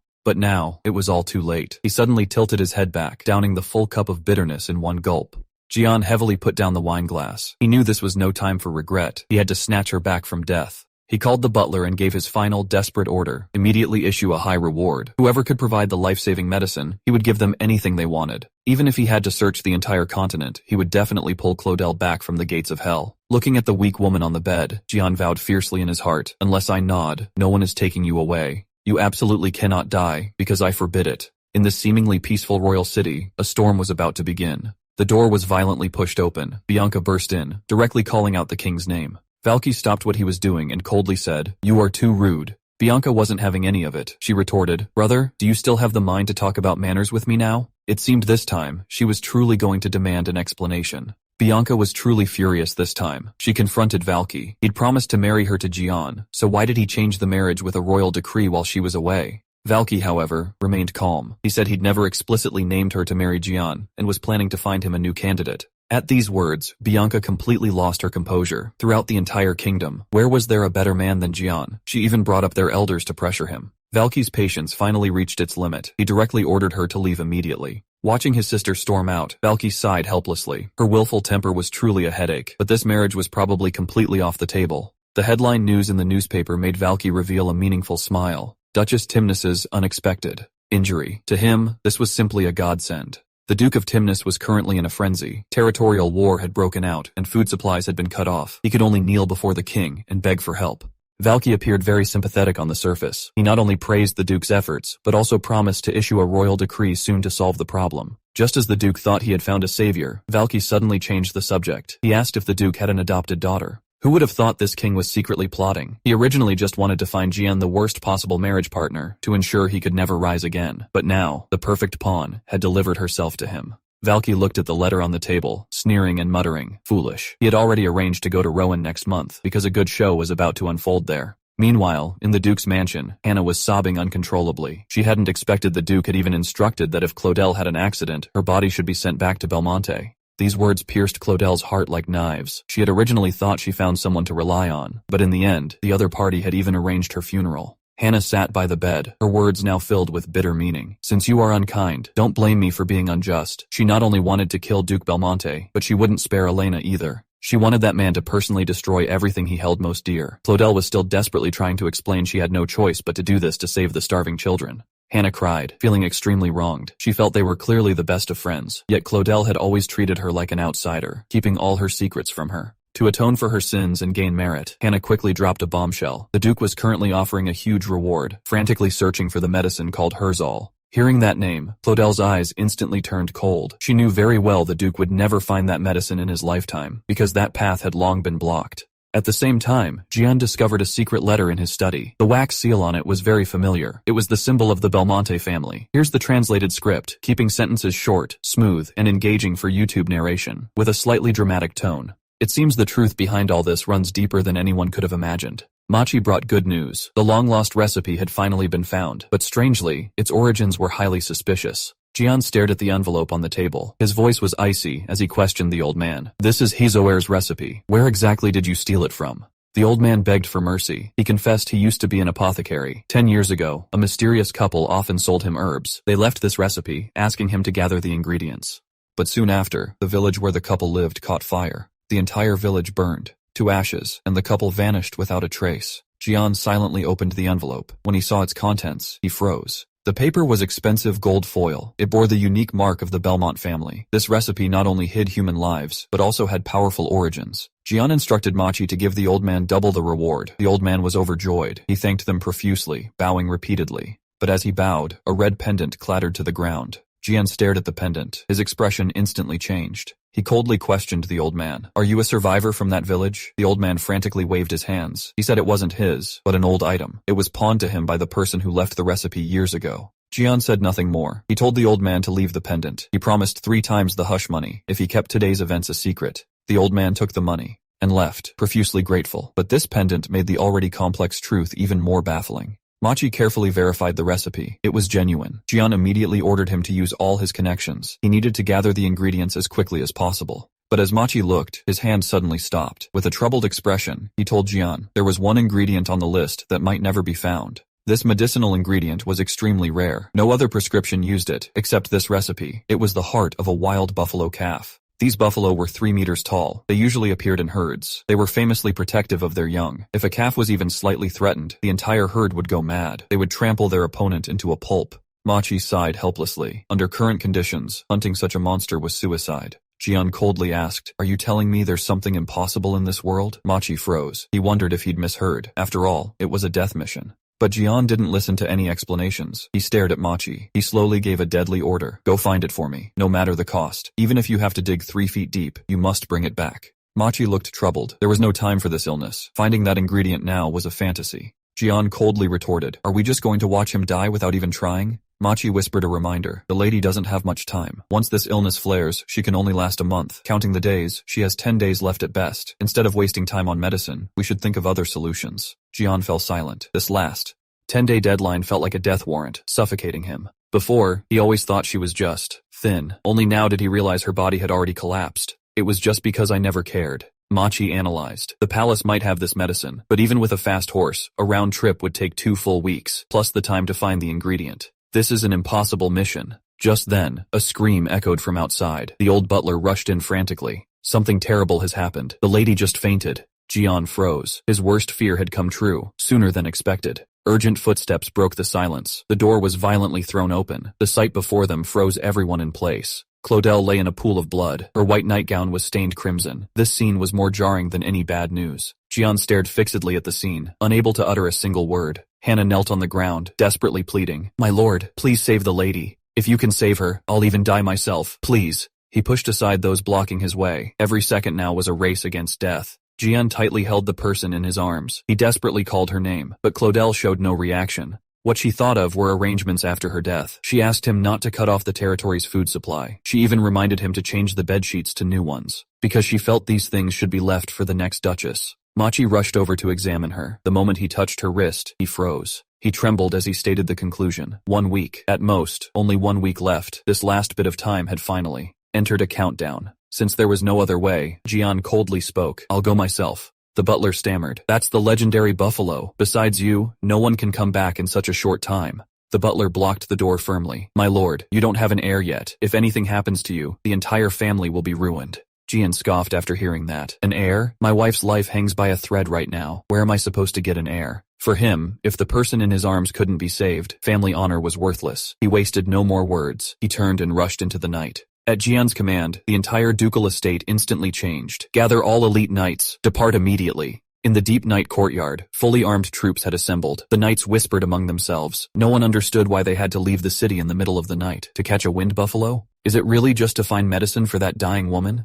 Gian changed into heavy armor. He was about to mount his horse when a figure suddenly rushed out. Hannah, carrying a heavy pack, her voice choked with sobs, yet it was unusually firm. "My lord, please take me with you." She didn't want to sit at home and wait for death. If she could help find medicine for the lady, no matter the danger, she would go. Gian looked at the frail maid. He was silent for a long time. No one expected this usually timid girl to have such courage. Gian did not take Hannah with him. He placed his hand on the girl's shoulder. He quietly gave his last instruction. "Stay by your lady's side in my place." This was not just an order, but his only entrustment, because the path ahead, he had to brave alone. Gian mounted his horse. He put on his cold helmet, hiding all his emotions. With his command, the entire army disappeared into the night. Meanwhile, inside the ducal estate, Cludell slowly opened her eyes. She looked at the empty room. She softly murmured, "My chest doesn't seem to hurt anymore." Cludell felt an unprecedented lightness. She wasn't coughing. Her chest didn't hurt. Drowsily, she thought, "Is this heaven?" Then a cold snort came from beside her. How absurd. She suddenly froze. She saw the man sitting by the bed. Gian was coldly staring at her. Your first words upon waking are so inauspicious. You really are something.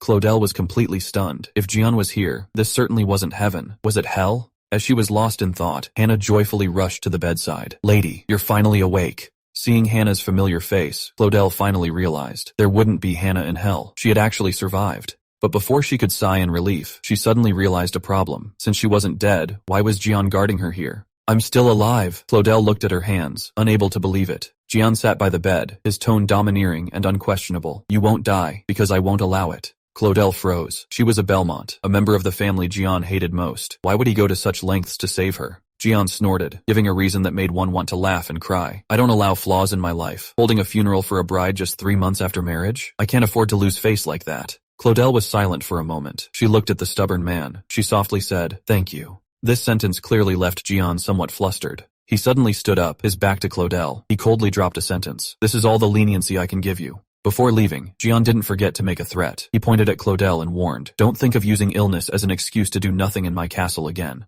But as soon as he left, Hannah couldn't help but spill secrets. Lady, don't listen to him. To get that medicine for you, the Duke almost risked his life. That legendary, impossible-to-find wild buffalo heart? He not only brought it back, but even brought several spares. Cludell listened, stunned. These medicines were actually brought back by him personally. Hannah became more and more excited. She even started gesticulating and imitating. You didn't see how handsome he was then. He held you tightly and shouted, if I don't go get the medicine, who else can save you? Seeing Hannah's adoring expression, Cludell's face darkened. This scene sounded all wrong. What puzzled her even more was when Hannah started calling Gian, my lord. She even changed to calling herself lady. It seemed this medicine wasn't taken in vain. It not only saved her life, but also won over everyone around her. Gian had been so busy recently. Mountains of documents left him no time to even breathe. The butler reminded him, first the sudden wedding, then finding medicine for the lady. Now you also have to organize the autumn festival. Gian suddenly asked about the buffalo raised in the moat. After receiving an affirmative answer, he finally felt a little relieved. But he knew very well this marriage was a scam from beginning to end. The other party marrying off a gravely ill woman clearly had ill intentions. As long as the lady's illness recurs, this is the best excuse for the other party to provoke territorial disputes or even direct war. The real trouble is probably still ahead. Since they were married, Cludell was now Gian's person. No matter her previous status, she had to obey him now. Gian claimed it was to make sure she ate well, but every day, without fail, he would send meals to her room. Watching Cludell grow more beautiful day by day, Gian surprisingly felt more energetic. He even began to wonder if he was raising some kind of pet. Hearing that the lady started practicing martial arts early, Gian didn't object. In fact, he thought it was a good idea. It seemed that as long as she could get better, putting in some effort was indeed worthwhile. He excitedly pushed open the door. The scene before him froze him on the spot. Cludell was seen hugging and embracing another man. Gian's voice was as cold as if it had fallen into an ice cave. He asked what they were doing. Cludell hadn't reacted yet. She explained she was just learning to dance, but Gian stared at her, his tone full of gunpowder. He questioned Cludell, are you going to dance with someone dressed like that? Cludell explained the room was too hot, but Gian's jealousy had clearly flared up. Here's the translated script. Any man would probably lose it seeing this. It seems this dance practice won't be peaceful. Gian's jealousy is no joke. The dance teacher hadn't even exchanged pleasantries before Gian interrupted him, saying it was dinner time. He turned and told the butler to pay the teacher for today's work, plus an extra amount. This was essentially severance pay, telling him to pack up and leave. At the dinner table, Gian reminded Cludell to maintain the decorum of a duchess. Cludell felt a bit wronged, saying she was sweating from martial arts practice, and it was too hot. Gian then realized Cludell's clothes were indeed too thick, but he suddenly remembered her light old clothes were already stained with blood and unwearable. Looking at Cludell, Gian realized for the first time how little he cared for his wife. He didn't even know she had no clothes to wear. He secretly decided he couldn't just spend time with her in bed. From now on, he needed to spend more time properly accompanying this woman. Gian was busy at the moment. He neatly cut the meat on the plate. Cludell watched, confused, wondering what was wrong with him. Gian explained he chopped it up to make it easier for her to eat. Before dinner was even over, he eagerly told the butler to call for a tailor. It seems the Duke was truly invested. As soon as the tailor entered, he pulled out the most fashionable styles, with color blocking and lace, praising them endlessly. Just as the tailor asked about color preferences, Hannah suddenly stood up and decided for the Duchess, immediately asking for a shocking color. Hannah specifically emphasized that the Duchess disliked nothing except gold-rimmed buttons. At this, the tailor next to her was stunned. It seems Hannah is truly the one who understands Cludell best in this household. Inside the room, they were arguing fiercely. The tailor, emboldened, wanted to retort, but Gian pushed the door open, and one sentence silenced the entire room. Hannah finally seized her chance. Pointing at the tailor, she immediately complained that this man was spreading rumors outside, saying the Duchess stole the gold button. Gian was visibly stunned after hearing this. The tailor stammered, trying to deny it, but Hannah was relentless, demanding Gian clear the Duchess's name. Gian was silent for a moment, then turned and stared coldly at the tailor. There was no room for negotiation in his tone. He told the tailor, word for word, that Cludell hadn't stolen anything. He had personally given her that button, if anyone dared to spread rumors again. The tailor was completely dumbfounded. It seemed the Duke's protectiveness meant he would utterly destroy anyone spreading rumors.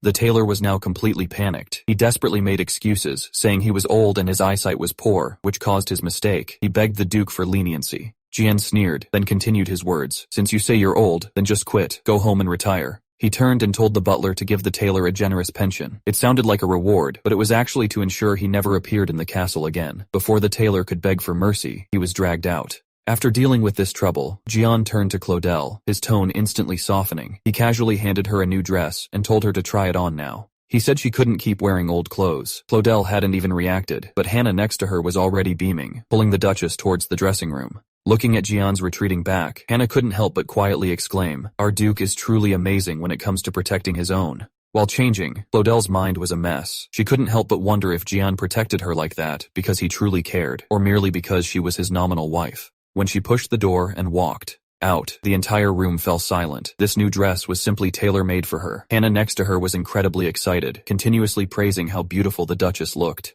Gian sat on the sofa, a flicker of amazement in his eyes, but only said, "Not bad." However, he immediately stared at Cludell's neck, feeling something was missing, insisting someone bring a necklace to match. Cludell hadn't quite recovered from his words. She made an excuse, saying she was tired and didn't want to bother with accessories. Gian didn't insist. Instead, for the first time, he spoke up on his own. He looked at Cludell, his tone carrying a rare apology. He said he hadn't thought through the tailor situation, causing Cludell distress. He promised to find a better one soon. Seeing Gian's serious expression, Cludell's unease seemed to vanish instantly. It felt like her life was truly about to change. Gian was indeed generous. Not only did he prepare new clothes for the Duchess, but he also told the maid Hannah to pick out some jewelry as a reward, making Hannah grin from ear to ear. But as he walked out of the room, his heart suddenly sank. He felt something wasn't quite right. Late at night, Gian quietly pushed open Cludell's door. Looking at the sleeping woman on the bed, his doubts grew stronger. Logically, as a bride from the Belmont family, she should have brought plenty of jewelry, but Gian thought back carefully. Aside from those few cherished buttons, Cludell was surprisingly bare. She never adorned herself, not even with a single decent piece of jewelry. Where did all her rightful dowry go?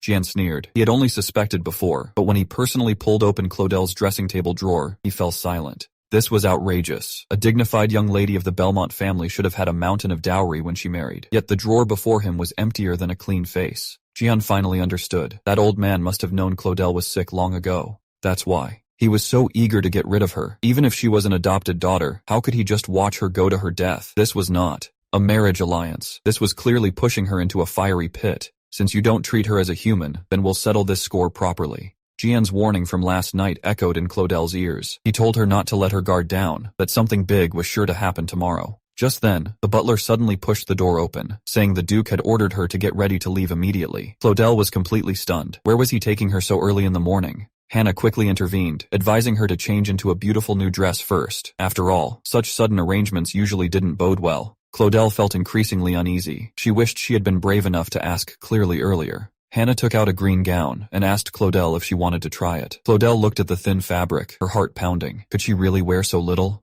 Hannah smiled and explained that Rowan was warm, and everyone was used to dressing like this. Since she had married into the family, she would have to slowly adapt to the local customs. Cludell in her new dress was truly dazzling. Even Hannah couldn't help but praise how the color was simply tailor-made for her. Just then, a knock came from the door. Gian was already waiting impatiently outside. He coldly asked, "Are you ready?" Cludell didn't even have time to look in the mirror before Gian urged her to leave. Seeing his hurried demeanor, their next destination probably wouldn't be simple. Cludell kept asking where they were going today, but Gian deliberately kept her guessing, only saying she would understand once they arrived. When the carriage stopped, Cludell looked up and saw a luxuriously decorated jewelry store. Before she could react, Gian led her inside. The staff had already received word and respectfully escorted them to the VIP section. Cludell wondered, why would he bring me to a place like this out of nowhere? Gian, however, was direct. He told the staff to bring out all the jewelry most suitable for the Duchess for her to choose from. Seeing Gian's matter-of-fact demeanor, Cludell was completely stunned. Was this man trying to replace all the dowry she hadn't brought with her? Gian gestured to the table full of jewels, telling Cludell to pick whatever she liked. He even deliberately warned her, since you're wearing Rowan's dress, don't wear those tacky Belmont accessories. If I see them, I'll throw them straight into the moat. Hearing these words, Cludell felt a pang of sadness. In truth, she had no old accessories. Back in her old home, her parents fought endlessly over a few pieces of jewelry, neither willing to leave anything for her. In the end, she simply went all out. While her family wasn't paying attention, she gave all those things away. She thought these embarrassing memories would be buried forever. But seeing Gian's current actions, she suddenly realized, this man must have discovered she had no dowry, and deliberately found an excuse to bring her here. He was using this domineering way to help her reclaim all the dignity she had lost. Cludell remained motionless for a long time. Gian frowned and asked if she disliked all of them. Cludell quickly shook her head. It wasn't that she disliked them. This was a turning point she hadn't even dared to dream of. Cludell looked at the table full of jewels, still agonizing over which one was most suitable. Gian listened for a while, then simply replied, I understand. Before Cludell could react, Gian directly told the staff he would take all of them. Without even lifting his head, he instructed the shop to alter them to size and send them directly back to the castle. Cludell couldn't sit still anymore. She grabbed Gian and quietly asked if buying so much jewelry was a bit excessive. Gian, however, looked completely natural and retorted, What's the problem? In my opinion, these things aren't too much at all because they concern the Duchess's dignity. He stared at Cludell, his tone firm and unyielding. Since you've taken this position, you must act accordingly, unless you want me to be embarrassed with you. Cludell stood frozen, unable to say a word. Although this man was sharp-tongued, the confidence he gave her was something she had never felt in her life. Cludell softly agreed. She finally realized her current identity was the Duchess. Before, she always felt she wouldn't live long, so she approached everything with a make-do attitude, even thinking this title was temporary. But Gian's next action caught her off guard. The man said nothing more, only reminded her they had another place to go, then naturally took her hand. With that step, Cludell felt everything change. She was no longer the person hiding in the shadows, waiting to die, but truly standing by this man's side. As they walked out the main door, the sight before them made Cludell gasp in admiration.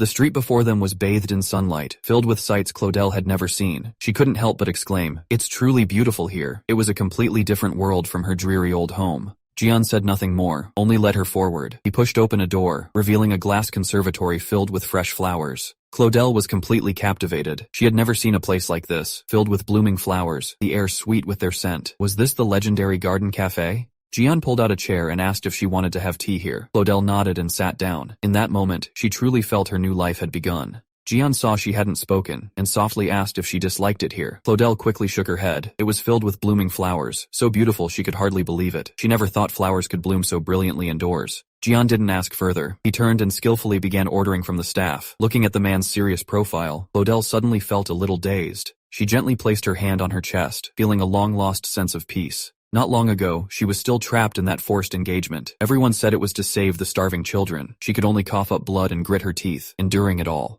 But now, exquisite pastries and black tea were laid out before her. This sudden tranquility made her feel like she was dreaming. She was even afraid it would all suddenly disappear. Cludell looked at the sunlight and tea before her, her heart filled with mixed emotions. She never thought she could live so peacefully, even sitting with her nominal husband, enjoying afternoon tea. Gian noticed her unusual behavior. He put down his teacup and asked what was wrong. Seeing her silent, Gian panicked a little, quickly asking why she was suddenly crying. Cludell reached up to wipe her face but couldn't help but laugh. She said she was fine, just felt incredibly happy right now. Being able to sit here like this felt like a dream. Cludell smiled and said, It's truly wonderful to be able to sit here. Thank you for bringing me out. Gian remained outwardly calm, replying faintly, It's nothing. In truth, he was incredibly relieved. It was a good thing he listened to the butler's advice, otherwise, he would have surely messed up now. Recalling the butler's demeanor at the time, it was practically a step-by-step guide, telling him that on a date, he must always defer to the woman's wishes. At the time, Gian had been disdainful, thinking going to such a place for cheap tea was beneath him. But the butler hit the nail on the head. The point wasn't the tea, but the atmosphere. It seemed this love novice had truly met a master this time.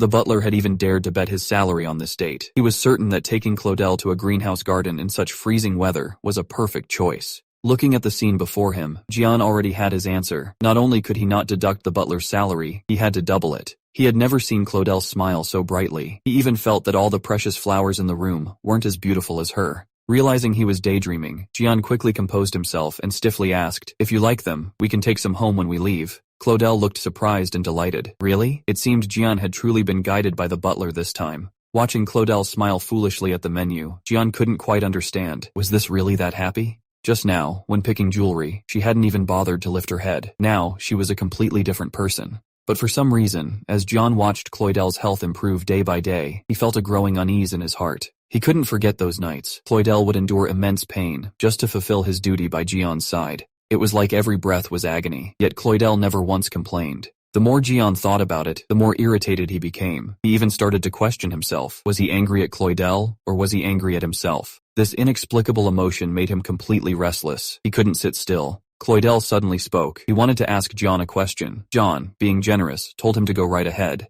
But the next question instantly froze the atmosphere. Cludell asked, "Why did you save me?" Gian was stunned for a moment. Why bring up such a heavy topic on such a good day? Countless thoughts flashed through his mind. He felt his life couldn't have any blemishes. He couldn't accept the scandal of holding his bride's funeral just 3 months after marriage. He even told himself he would have saved anyone in danger. But none of these cold reasons could be spoken now. In the end, he just gave a perfunctory reply. "No reason. I just wanted to save you." This abrupt answer only made the situation more complicated. Gian's tone was still stiff. He said he would save anyone who was dying. It was as if he wanted to completely distance himself from Cludell. But Cludell, after hearing this, showed no disappointment. Instead, he revealed a gentle smile Gian had never seen before. This time, Gian was completely restless. He couldn't understand why Cludell would show such an expression. Cludell softly replied, "So that's how it is." Then, looking at Gian, he genuinely sighed. "Your Grace, you truly are an amazing person." This compliment completely flustered Gian.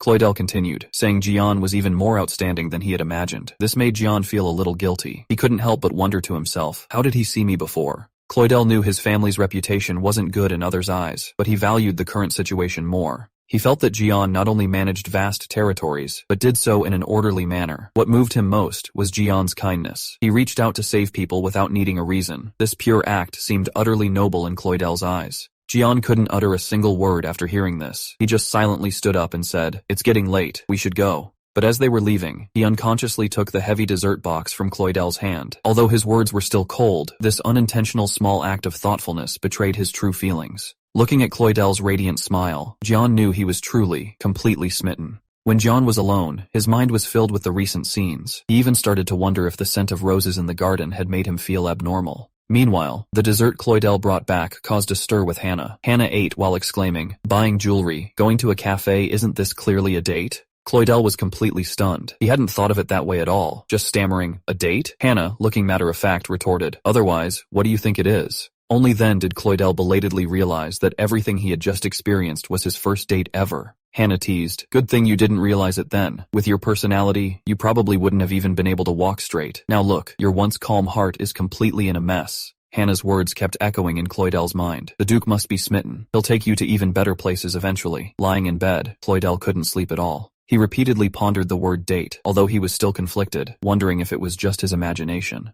But thinking of the flowers he saw today, and the unprecedented joy, he couldn't help but sigh. This feeling of happiness is truly rare. But just as he closed his eyes, ready to drift off to sleep with this sweet feeling, memory suddenly pulled him back to his darkest moment. Since that day, the nightmare had never truly left him. The once cozy room disappeared, replaced by towering flames and desperate screams. "Mom, save me." What exactly happened? What secret was hidden behind that great fire? On that night of towering flames, his father desperately held Cludell's hand, urging him to leave quickly, but the young Cludell was still crying. He insisted they had to take his mother with them. To make him escape safely, his father told the biggest lie of his life. He said his mother had already escaped. He said everyone in the family would be fine. But what was the result? All that supposed safety was a lie. In his dream, Cludell painfully questioned, "Why did you lie to me? Why did you give me such false hope?"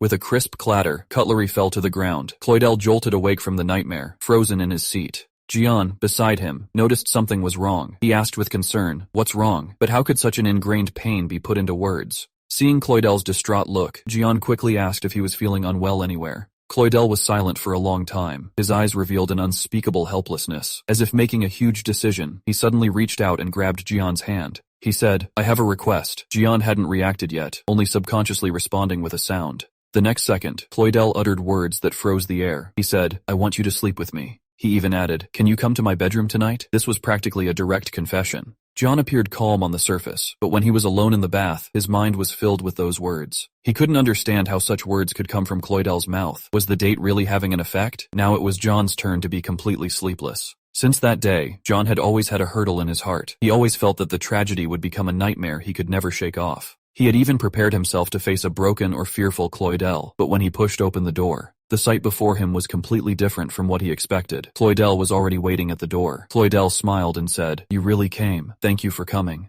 Looking at Cludell's gentle demeanor, Gian was momentarily at a loss for words. He could only softly reply, I should be thanking you. The atmosphere was a world away from the earlier heaviness. Gian got straight to the point, asking, after all this, why did you call me here? Cludell lowered his head and finally revealed the difficult reason. He suffered from severe insomnia. He couldn't sleep alone. Gian was stunned after hearing this. He had thought it was due to the previous accident, but Cludell quickly denied it, saying the problem started the day he entered the castle. Hearing the name Belmont Castle, Gian put all the pieces together. He remembered that Cludell was actually the Duke's adopted daughter. She was sent there because of a family incident.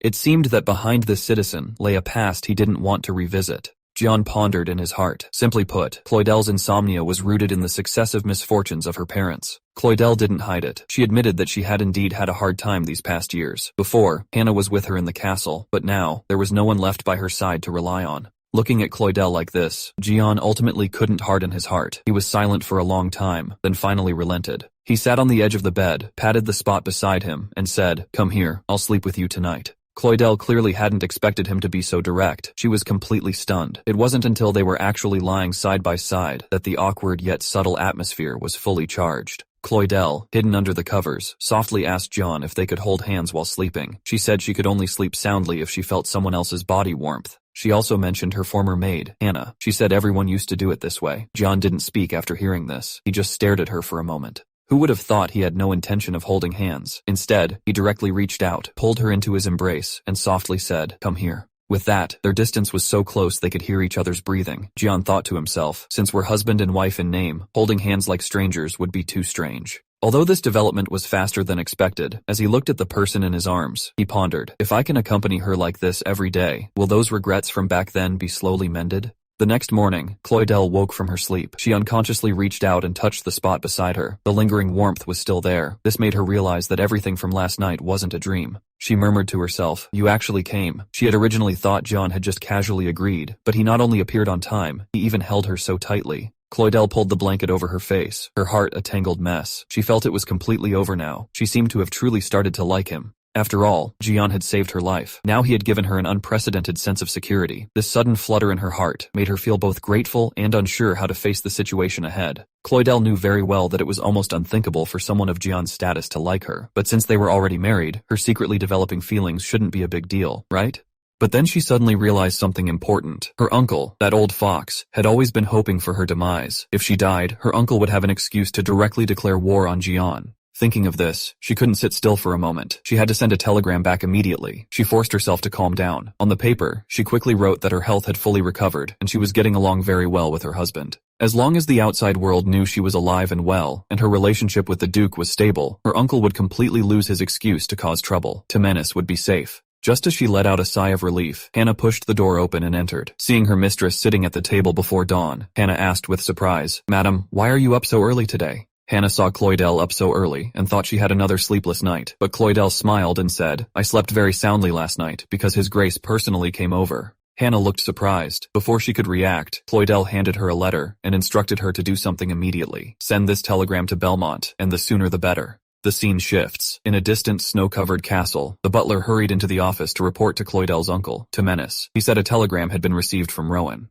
Interestingly, the telegram wasn't signed by Cludell, but by the maid, Hannah. The uncle sneered, his eyes revealing a sinister glint. As he reached out for the letter, he seemed to be calculating something. Could this letter truly deceive him? The uncle's reaction next would be the real key. This time, the uncle had miscalculated. As he opened the letter, he was still thinking if Cludell was already terminally ill, he could finally get rid of this thorn in his side. But when he read the contents of the letter, he was completely stunned. It clearly stated that Cludell had not only recovered, but was also living very sweetly with her husband Gian. It even said her heart raced with happiness. Seeing this, the uncle angrily crumpled the letter into a ball and slammed it onto the table. He never imagined that his niece, who should have died, could be thriving so well there. He gnashed his teeth and roared, What in the world happened? Not only is she well, but she's also gotten together with that brat. However, the old fox quickly calmed down. He sat back in his chair, his eyes revealing a deeper meaning. Since this move failed, he surely had a more sinister backup plan. This old fox moved quickly. Right after reading the telegram, he immediately ordered his daughter to be called. When Elena pushed the door open and entered, she was a little nervous. She wondered why her father was so eager to see her.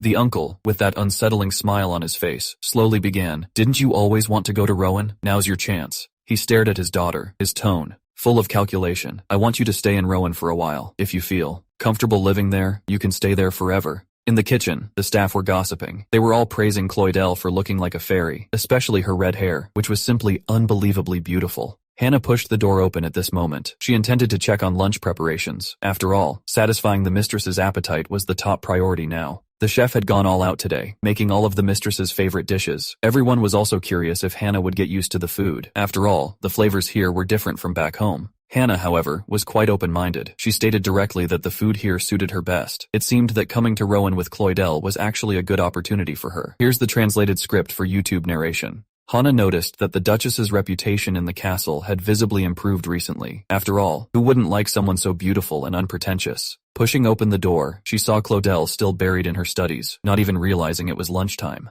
It turned out the autumn festival was approaching. Although the butler was currently overseeing things, she felt that as the lady of the house, she needed to take charge quickly. In her hands were records left by previous duchesses. It seemed Cludell was serious about taking on a major role in this household. Seeing Cludell work so hard, Hannah felt both sympathetic and endeared. In truth, even without all this effort, the Duke was already completely smitten with her. She could have taken her time. But Cludell was starting to overthink, feeling she wasn't worthy of the Duke. Hannah was distraught when she heard this. Her lady had both beauty and brains, and the Duke was certainly not lacking either. Cludell flipped through the records in her hand, but her lips murmured another name, Elena. In everyone's eyes, she was the truly perfect woman. What was worse, the letter said this Elena was arriving soon. To support her lady, Hannah even mentioned the Duke's nightly visits to her private chambers, wanting to prove her lady's irresistible charm. But this Elena, appearing now of all times, suddenly showed up. Hannah had a feeling the days ahead would not be peaceful. Cludell was now completely focused on how to make the Duke happy too. After all, she felt a little guilty always letting him be the one to give.